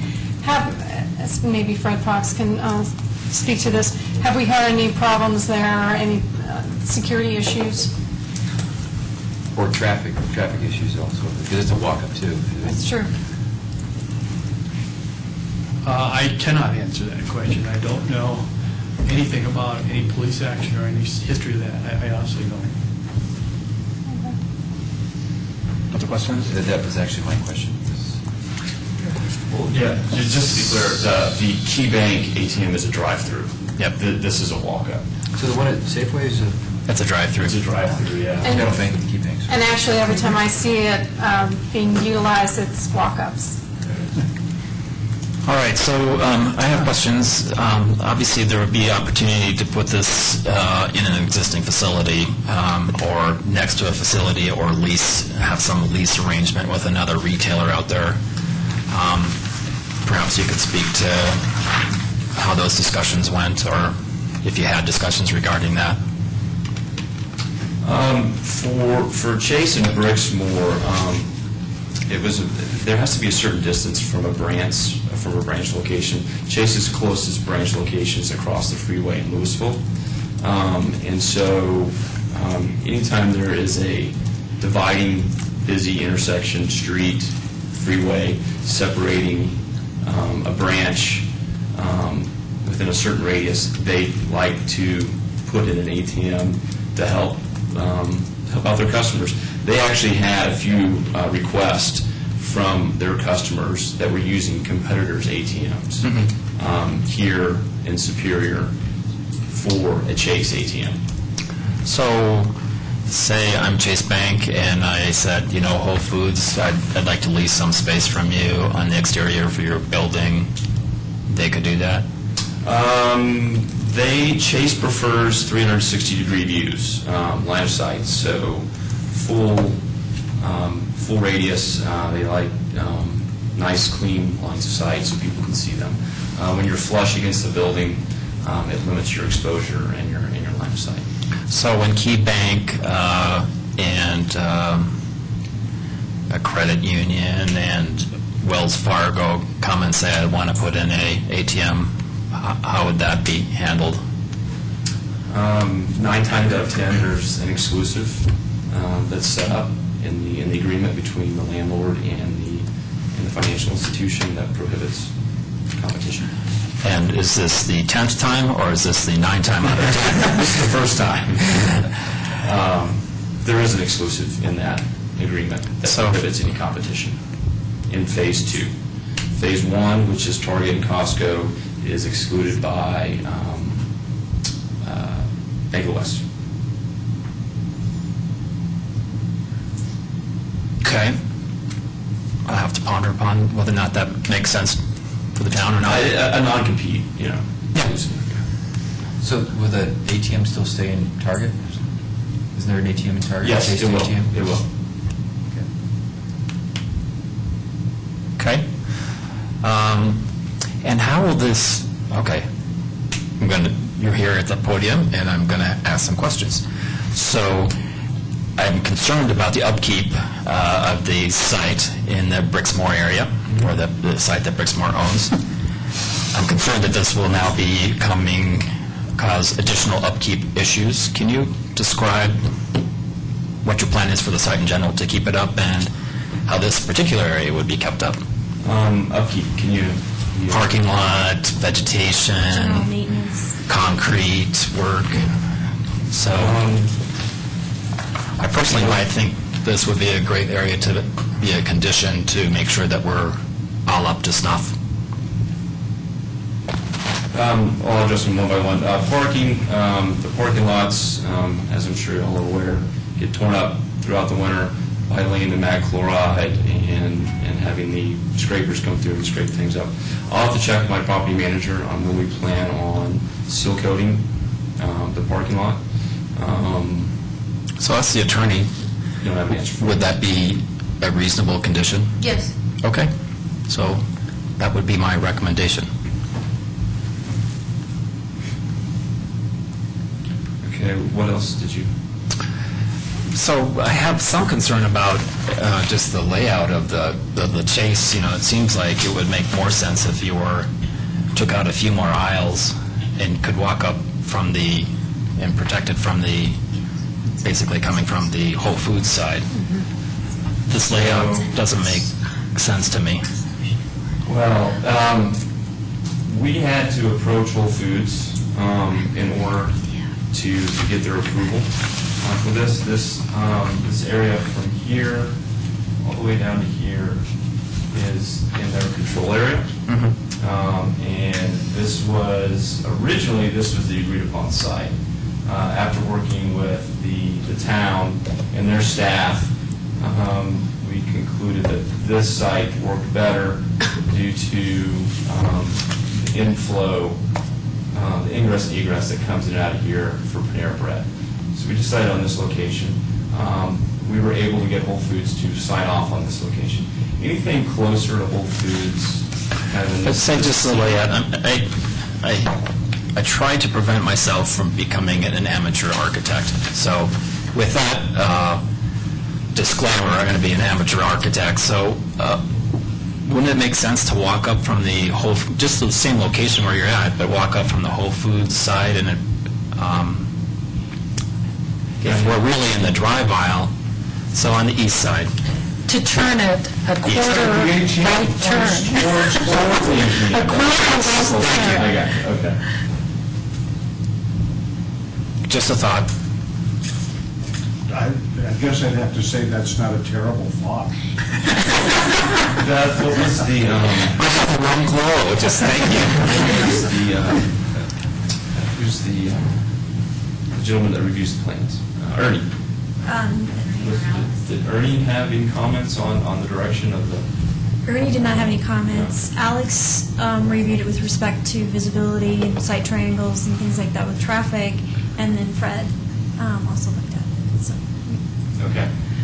And Fred, actually, I'll just ask the town planner whether or not he feels like this is, once again, I don't want to be an amateur architect here. Does this sound like the layout that they're proposing, in your professional opinion, does that seem like a reasonable layout? Well, yes, and the answer is yes. There is, if you turn it 90 degrees and face, basically you have your back to Whole Foods, then you have other issues that we may need to take out another parking space. That was one of the things, was to take out as few parking spaces as possible. This thing is taking out 3, but they're using one of those to make a handicap, so that means it's a wider space than a normal space. So your net loss is basically 1 space. Okay. There's plenty of room from where the patron is standing to the back behind him. That's still parking space there behind him, upwards of probably about 6 feet before you even get to the drive aisle, and the bollards are there and everything. So this seemed to fit in, facing this way, fit into the space better, and then it allowed that handicap space to sidle up right next to it. Fair enough. Can I ask one question? What if you kept it in the same configuration, but you just moved it to the center and just took out the spaces that are behind it? Well, you mean move it more towards Whole Foods? No. To the north. You just literally just centered it between those stalls. Well, you end up occupying or taking out too many spaces. I mean, the whole idea with Whole Foods was we need as many spaces as possible. We're willing to allow this thing there, so therefore, how do you make it? You lose the smallest number of spaces. That's their thing. The parking is their thing. Trustee Pennington? Amateur architect, but I'm not at all uncomfortable with it. If we turn it right angle, as the mayor suggested, facing Whole Foods, I can then pull my car up and leave my door open, go to it, feel a little protected by my car, and a little quick getaway, a little more protected. So I'm sort of liking that idea. If I'm wheelchair bound, walk me through where I park my car, and I have to get out of it, and I have to then go into the lane of traffic to enter the front of that machine that's facing Panera right now. How would I do it? Well, here's the ADA stall. You have your car, and by whatever mechanism you're in it, or van or whatever, and you use this portion of the striped portion here to get to the ATM. As a patron, you're right in this position here. You have all of this space before you're even near the drive aisle. And depending on the van, or if it happens to be a van and the door is over on the passenger side, they would back the van in here, and then you would get out on this side. I mean, that's how I think ADA people work. They sometimes enter these spaces in different ways depending on how the vehicle's set up. So that's what our thought was. There's plenty of space here for them to maneuver to get in here. And their van or car is sitting right here. Okay, then do line of sight for me. I'm actually at this intersection more than I like to admit. And especially at lunch hour, coming in and out of all this. North. Right, coming in and out of all this. So let's say I'm in the north drive lane, and I want to make a left-hand turn on Sycamore. Okay, is that going to impede me in any way seeing traffic coming? Or can I pull up enough to that, whatever, I think it's a median there, that I have no impaired drive line of sight? All from our traffic and, Public Works and Alex Elnor looked at this and looked at the site triangles and said they're there. There's plenty of sight viewing distance. In other words, you come here and stop to look, this is not going to impede your sight. Now imagine, put me 2 spots to the right of the ADA stall. Over here? I've parked my car there. Yes. And I'm willing to back out of my spot safely and not miss an oncoming car who's turned right to come into Whole Foods. Will that structure at all mess up my backing up? Well, I would say no, because it's not a heck of a lot different than having a car sitting here rather than a... But it's a lot higher than a car.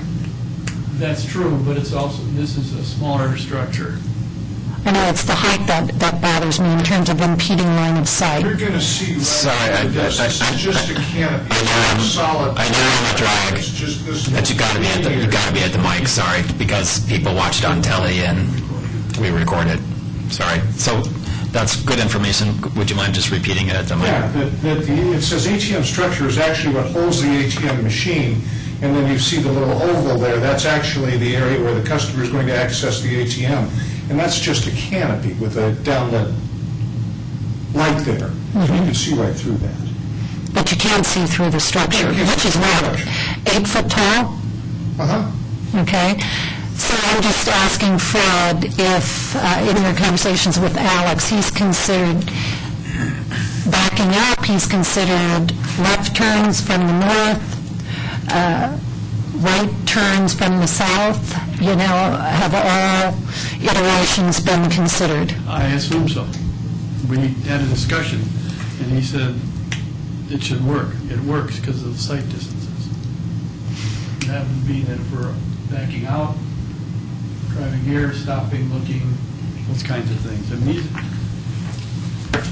these people right in here, these cars right in here, would probably are the ones that would see this, as well as somebody coming either out or not out, or stopped that over in this position, which actually this is the inside, this is the going outside.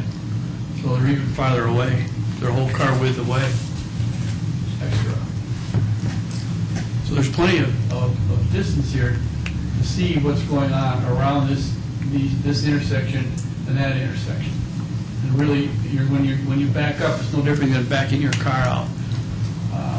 You got to look and see if someone's going to make a lefty or a right-hand turn in here. So this happens to be a walk-up, and everybody has to get out of their car. And the reason that was done was because there was too many parking spaces that were going to be taken up with a drive-through. We would have wiped out a number of spaces in order to do that. So they settled on the walk-up. Other questions? So the public hearing, any public comment regarding this particular issue? Any other questions? Or? I have questions. Yes, Trustee Pennington. What's your name again? Paul Shepard. Yes, I've met you, Paul, but your name did not come to mind. Paul, what impact on traffic to Superior Marketplace will this realistically have? Is it just... More people in to shop with her. Have you ever tried to document by running any kind of counting or anything like that? We have not. Right. And then my other thing is that we have, in some parts of that parking lot, a huge glut of parking spaces. And my gut is that we could accommodate a drive-through Chase teller machine a lot of different ways using that oversupply of parking lots. Have we investigated other options? Down by Whole Foods? Anywhere. If the goal is to have a ATM, and if we prefer a drive-through because of the various considerations we've said, and you look at that whole complex with its glut of parking spots, can't we put together an option that makes us a little happier? In the Whole Foods portion? No, anywhere. Is your goal, are you only working with the Whole Foods area, or can we work with the whole shopping center? Restricted by the center's broken into two phases. Phase one is considered Costco and Target portion. Phase two, which was developed, I believe, in 2004, is considered the Whole Foods portion. Bank of the West has an exclusive in phase one prohibiting any competition And our internal counsel determined that because we looked at phase one, we said the same thing that you said. You've got a ton of parking. Our internal counsel decided, based upon the language in that lease, that that would not work in phase one. How about closer to all those unused spaces by Sports Authority? So you get some of the Whole Foods traffic, but you position it down here. Or even in the middle somewhere, right there. I mean, we're now 100% leased in this phase of the shopping center. We signed our last lease. That's fine, but I mean, obviously, you're working out a deal on parking spots with Whole Foods, so could you work out a deal with Sports Authority and move it a little bit away from that Sycamore One of the problems that you Street? have with a drive-up machine, and I love drive-up machines, people like the convenience, et cetera, is that part of the traffic engineering with those things is that you have to plan for stack space. It's not just the car that's there, and not just the car that's behind it, but anticipation that you're going to have a big, long line of cars that are going to back out into a driveway and create kind of a bottleneck. So I think that this makes more sense to have the walk-up than the drive-up unless you've got specifically a bank site that you've got stack spaces because you've got a retail drive-ups, et cetera, the deal drawer and all of that. So that's one of the things that kind of plays into it as well. Other questions or comments from the board? Trustee Williams? So the fact that Phase 1 has a non-compete clause for the ATM with the Bank of the West, is that the name of it? Do we feel comfortable doing that with this portion? I mean, you're basically forever limiting yourself in the future, correct? I mean, this would be a non-compete, I assume. Correct. Okay.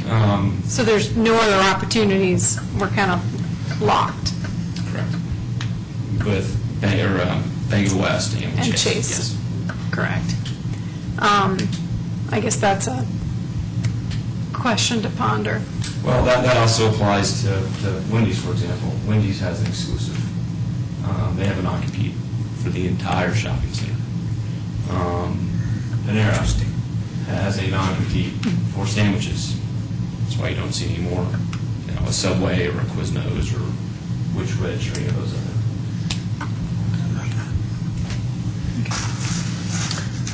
Any other questions from the board? Otherwise, I'll close the public hearing. So, Mr. Mayor, I apologize, but there is an error in the way that the resolution is written. Section 2 should read, again, if the resolution is approved by the board, that the board approves the amendment to the final development plan, not recommends approval. I have to get to that. Well, If you go to Section 2, which is the top of page 2, it says it currently says the Board of Trustees hereby recommends approval. The Board of Trustees approves, not recommends approval. right, so it's, okay. So I would just ask that in the motion, if there is a motion, that change be made. Okay. And so, let's see. So I had some concerns about this. I think that my concerns have been reasonably addressed by town staff and by the applicant, so I guess I'll be in support of this. My only request is, well, with the modification of the language that you suggested, and then I guess my add would be that the, I don't know, upkeep of the center is to the satisfaction of town staff. I'm not sure what the language should be. Upkeep of the center or upkeep of the Center. whole center? Of the marketplace, the entire marketplace? Don't we already have that? Yeah, that's pretty broad. I don't know if I can agree to that, being a leasing agent. Just a suggestion from the mayor. We could just have something that says that the applicant shall ensure that the area near the ATM or that the parking lot or other facilities near the ATM are properly maintained. Okay. In phase 2, I guess, or whatever. Yeah, we could do it in phase 2, we could say, yeah. But I do want to deliver the message that I'm concerned of how the marketplace looks, and this is a significant economic generator for us. obviously you want it to be successful because you make money. I want it to be successful because then we make money and we can pay down our taxes. And I'm terribly concerned of how it looks right now. Can we meet offline with my property manager and in the next upcoming weeks to discuss, kind of our plans going forward? Because there are certain schedules that she has to adhere to when it comes to pruning trees. There's sometimes... That would be great. I don't need to participate in the meeting, just so long as that meeting happens within a reasonable timeline with town staff so that actually comes to pass. Okay. So you're withdrawing the condition? If town staff feels like they have enough ability to address our concerns, then I can withdraw that condition. I think we can do that. You can work that out? Okay. So then, yes. Well, I would have preferred this be a drive-through, but I understand why it's a walk-up. And so I think I can support this. Okay. Any other comments? Otherwise, we could entertain a motion. I don't see any issues from a safety concern, traffic concern, or a crime concern at all. And I'm glad that it is a walk-up as opposed to a drive-through, so I support this. I'll make the motion then. Okay. Any other comments first? Any other comments? All right. Trustee Sorelli? Okay, I move that Town Board approve resolution number R-41, resolution, Series 2013, a resolution of the Board of Trustees of the Town of Superior approving an amendment to the final development plan for Phase 5 of the Superior Marketplace in case FDP-A-2012-2 with the one change to Section 2 that the language, the word recommends is deleted from where it says the Board of Trustees hereby recommends approval, we delete recommends and substitute hereby approves the amendment to the final development plan. Thank you. Motion by Trustee Sorelli. Is there a second? Trustee Hansen. Any further discussion? All in favor? So Hansen, Sorelli, Muckle, Williams opposed. Bennington. All right. That motion carries. Thank you very much. Thank you. So, with that brings us to item number 9, adoption of a resolution approving an intergovernmental agreement for hazardous materials management. And Assistant Town Manager. Okay, we're back again regarding the intergovernmental agreement with Boulder County for hazardous materials management. The town Superior has participated with the Boulder County Hazardous Materials Management Program since 1999. The memo reads 2003. I apologize for that oversight. The program was created to provide Boulder County residents with environmentally safe method to dispose of hazardous materials. This is a diversion program. It takes things out of the landfill as much as possible and safely removes them safely. The program also provides public education and awareness regarding the proper disposal of these materials and protecting water quality as well as the environment. Participation in the program allows Superior residents access to the county's hazardous waste disposal facility at no charge to the resident. The facility accepts a wide range of materials, and the list is attached to this memorandum, and I can go through that list if you'd like to. And as we've discussed in the work session today, other participants in the IGA include Boulder County, City and County of Broomfield, the municipalities of Boulder, Lafayette, Louisville, Erie, as well as the Town of Superior. This IGA is an update. There's some updates that were made. The significant changes were outlined in your cover, including additional definitions. I'm just going to kind of briefly go through some of these because I don't want to get into the minutia. It adds an additional business surcharge, which was discussed in the work session earlier this evening, for future equipment and facility expansion replacement that supplements what the communities provide. Clarifies satellite collection program services. Simplifies the process to approve future budget projections. Signatures are no longer required for some of those projections. and clarifies how quarterly contributions are calculated. And let me expand on that a little bit. The Boulder County calendar year was it's February to February, and this one adjusted with December estimated so that we have better estimations with respect to the first quarter for our payments. It updates the table of contributions from each community, and it establishes a process whereby partners pay 5% more on each quarterly billing to be put into a restricted county fund and used for future equipment, facility expansion, or replacement. This is for future planning, and I feel strongly that's a good thing. Covers some, we budget, kind of creates a savings account rather than having to come back and ask for money later. Maintains the existing 20-year restrictive covenant. It clarifies default payments, and it clarifies that there is no multiple-year obligation. And we went over the numbers a little bit with respect to the town's participation. At this point, our average cost per household utilizing the facility is about $50 per household. And the household for the collection event is about $68 per household.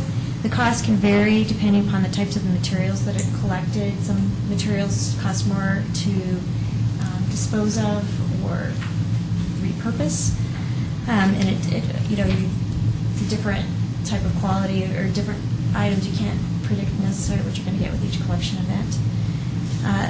Hillary is here to answer any questions that you might have in addition to our presentation earlier this evening. Great. Thanks. Questions from the board? I have one. Just is there a not to exceed amount, or what's the maximum budgetary implication for the town of Superior? Do you know?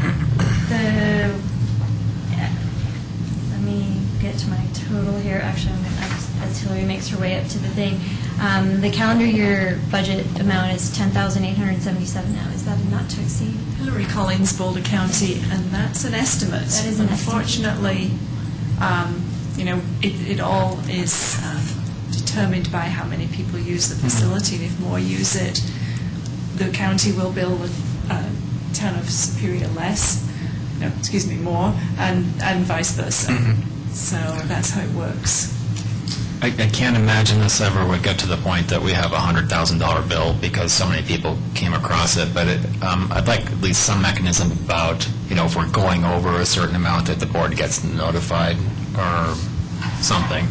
I mean, I can't imagine it's going to be a big dollar, and actually I want to encourage everybody to use it because it's a great service, but I just need to be cognizant of the budget.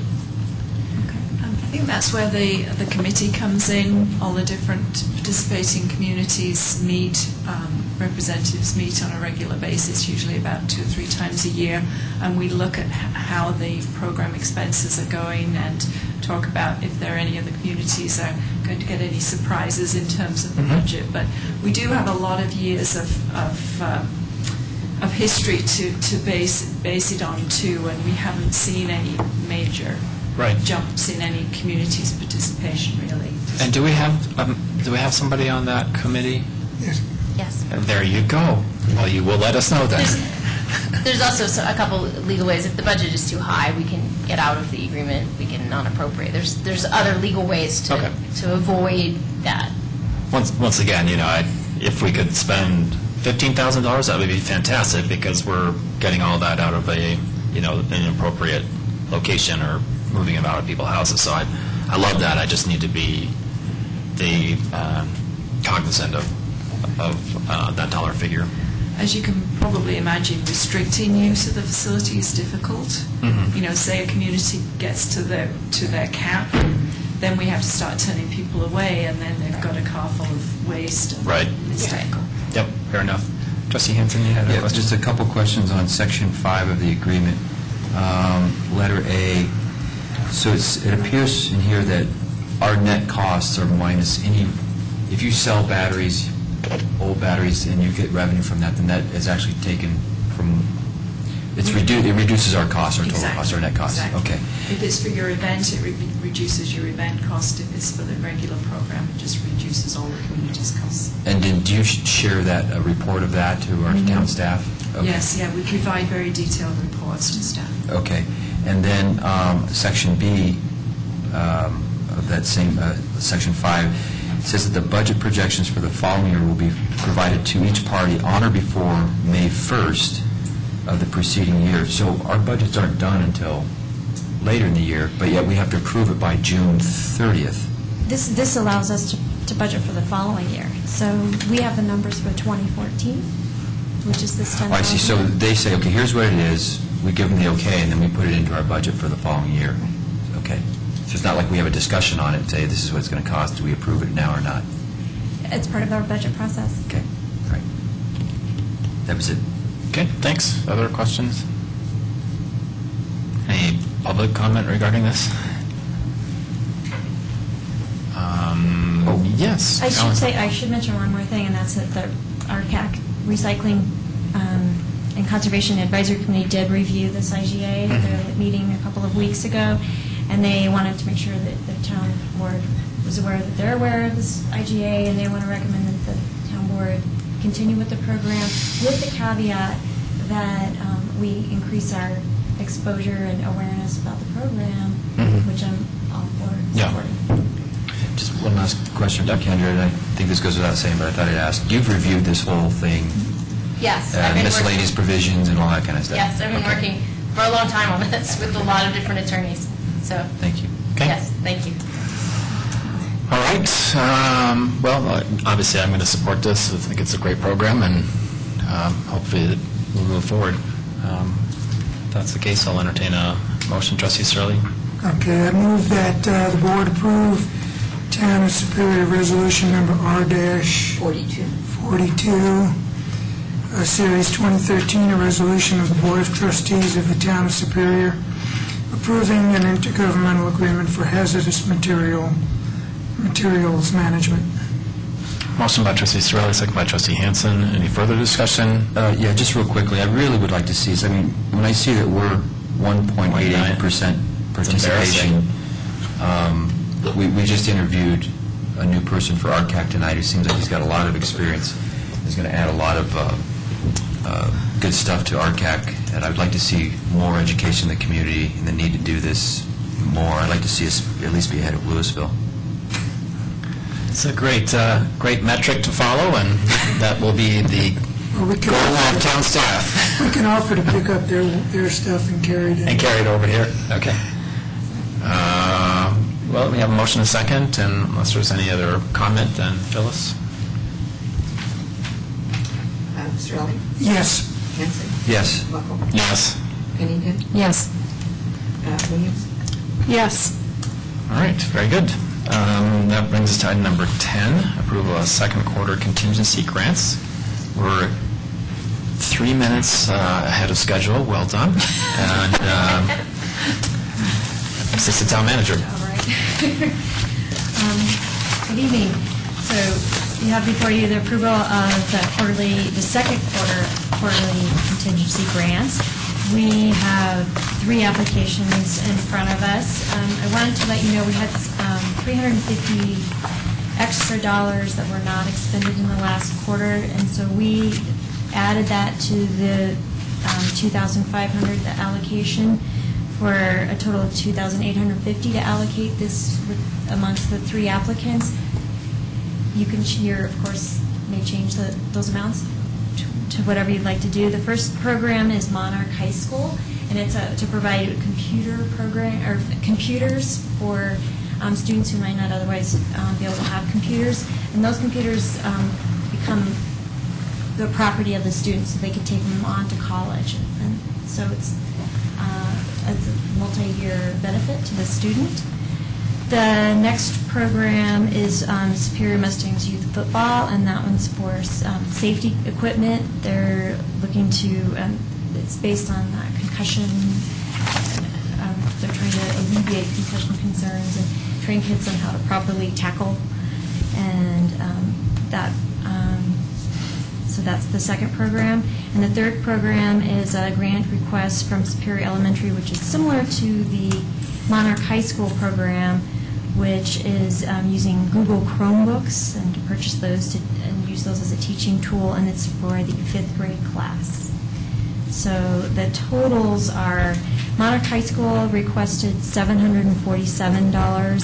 Staff's recommendation is $500. Superior Mustangs football requested $1,500, which is the limit, the maximum that you can ask for. The town staff recommends $1,250. And the Superior Elementary 5th grade program requested $1,494, and town staff recommends $1,100. It's all based on the points system that I believe you all put together several years ago. Okay. Board discussion, Trustee Hanson? Yeah, just a quick question. I want to make sure that we're compliant. I think that all three of these programs are it's worthy of this, what they're requesting. But we did give money to Superior Elementary PTA. A different program. So even though it's impacting the same body of residents, students, and all that, we're not double dipping here. That's my interpretation. It's a separate program. One was for exterior capital improvement program for playground about 18 months ago, maybe 2 years ago, and then like Monarch High School library last fall requested funding for books for their library program, and but that was the library. So it's how do you interpret the if it's program specific or if it's organization? I'm totally fine with it. I just want to make sure that we're compliant. I would do based on program. That, however, wasn't my understanding at all. My understanding was that it was per institution per year. So, 2 years. yeah. Because with that logic, Monarch football, if they had a helmet replacement program, could be back. Or if they had a uniform replacement program, could be back. So I think that needs clarity, because I think we're distinguishing between Monarch football being a sports program and Monarch High School being an institution or an organization, and I think my understanding has always been we treated those the same as one institution. So who's got the longevity here to ferret out the details? So there were no other applicants to this? These are the only applicants. This issue hasn't come forth before. That's my longevity requirement. Trustee Williams. And we've treated this way for as long as I've been here, where each entity within the high school and the elementary and the K through 8 would submit, and they would have that 2-year, each specific entity each specific within entity. the broader organization. But I will have to say, this is correct when it says Superior Elementary 5th grade. That's one entity. When it says Monarch High School, I would have to say that is probably a misnomer, because it's an entity within the high school. It is, at this point, I think it's listed incorrectly. But if you want to keep to that. So could next year or next quarter, could Superior Elementary 4th grade say we want $1,500? Correct. And then 3rd grade. So actually, each grade could ask for $1,500 next quarter. It's been like that even before I was even on the board. Yeah, that's not how I get that the PTA is asking and then the school itself is asking, because those are two different entities impacting the same thing. But I would be uncomfortable saying that the 5th grade could apply and then the 4th grade and all that, it's one time. Well, anything that breaks down the big institution into pieces and parts allows for that. Because let's say the PTA was doing a program and they wanted $1,500, but they had gotten it within 2 years. Mm-hmm. Then it could come under the umbrella of the football team or the library or whatever. So, well, you could do the same thing with Mustangs football. Right. We are calling out the library has received money already. But but with Mustangs football, you have the U12s, you've got the U10s, With rugby, you've got the U16s, U15, Right. all that. I'm sure that there's some sort of legal information about this that we could This is a bring forward at this point that... And this is a discretionary fund at the, And it's your policy, and it's how you want to interpret your own policy. It sounds like there may be some ambiguity here, and I would suggest that we make an interpretation, and then either we clarify it in a written way, or someone has the institutional memory to I do have make sure a it's applied. sort of a general recollection of where Trustee Pennington was, honestly, but then again, if, say that the, I don't know, say that, don't just take the high school, the football team comes, well, if we happen to fund them something, does that mean that the girls' field hockey shouldn't get something because we gave to the football? I'm ambivalent about this What I'm issue. in favor of, which is along that line, is take out that unworkable, arbitrary constraint at all, promote the heck out of this thing, Out of the contingency. get lots of applications, and the winners prevail. Yeah, I agree. And if the winners are 3 different programs at Monarch High School in one particular period, so be it. So be it. I If they agree. rise to the top of the point schedule. So then Superior Elementary 5th grade could apply again next Sure. year? Or However, my problem with this, and I will probably propose during the budget process to get rid of the program entirely, I tend to agree. and the reason for that is it doesn't meet my first caveat. This is free money, and I am appalled that in this recessionary, difficult time, we only get 3 applicants. Free money is free money, and I would expect more, and we never get more than a couple of applicants. So it seems to be, in the past, I felt it was who was sort of connected to us as board members. And we'd say, oh, are you aware of this program? To something that came up, not our own institutions necessarily, but you run into, for example, one of them was Hearts of Hope Foundation that I was aware of. And I said, are you aware we have this grant program? Oh, they weren't aware. They've never applied, but it's who's ever in your circle, and you're not aware of it, so you educate the people in your circle. So to me, the program has a lot of deficiencies. But it's still positive, though. It's a good program. I think it's worth talking about in the budget process. I agree. What do you propose different? Well, tonight I think we go, if I thought, for example, if Monarch football or Mustangs football had been here within 2 years, nothing else could come forward from the Mustangs football till their new cycle started. But tonight it seems to be saying, under 12 and under whatever the other break, under 9 or whatever, the 8 and 9-year-olds and whatever. So I don't have that recollection of it. No, I don't either. So,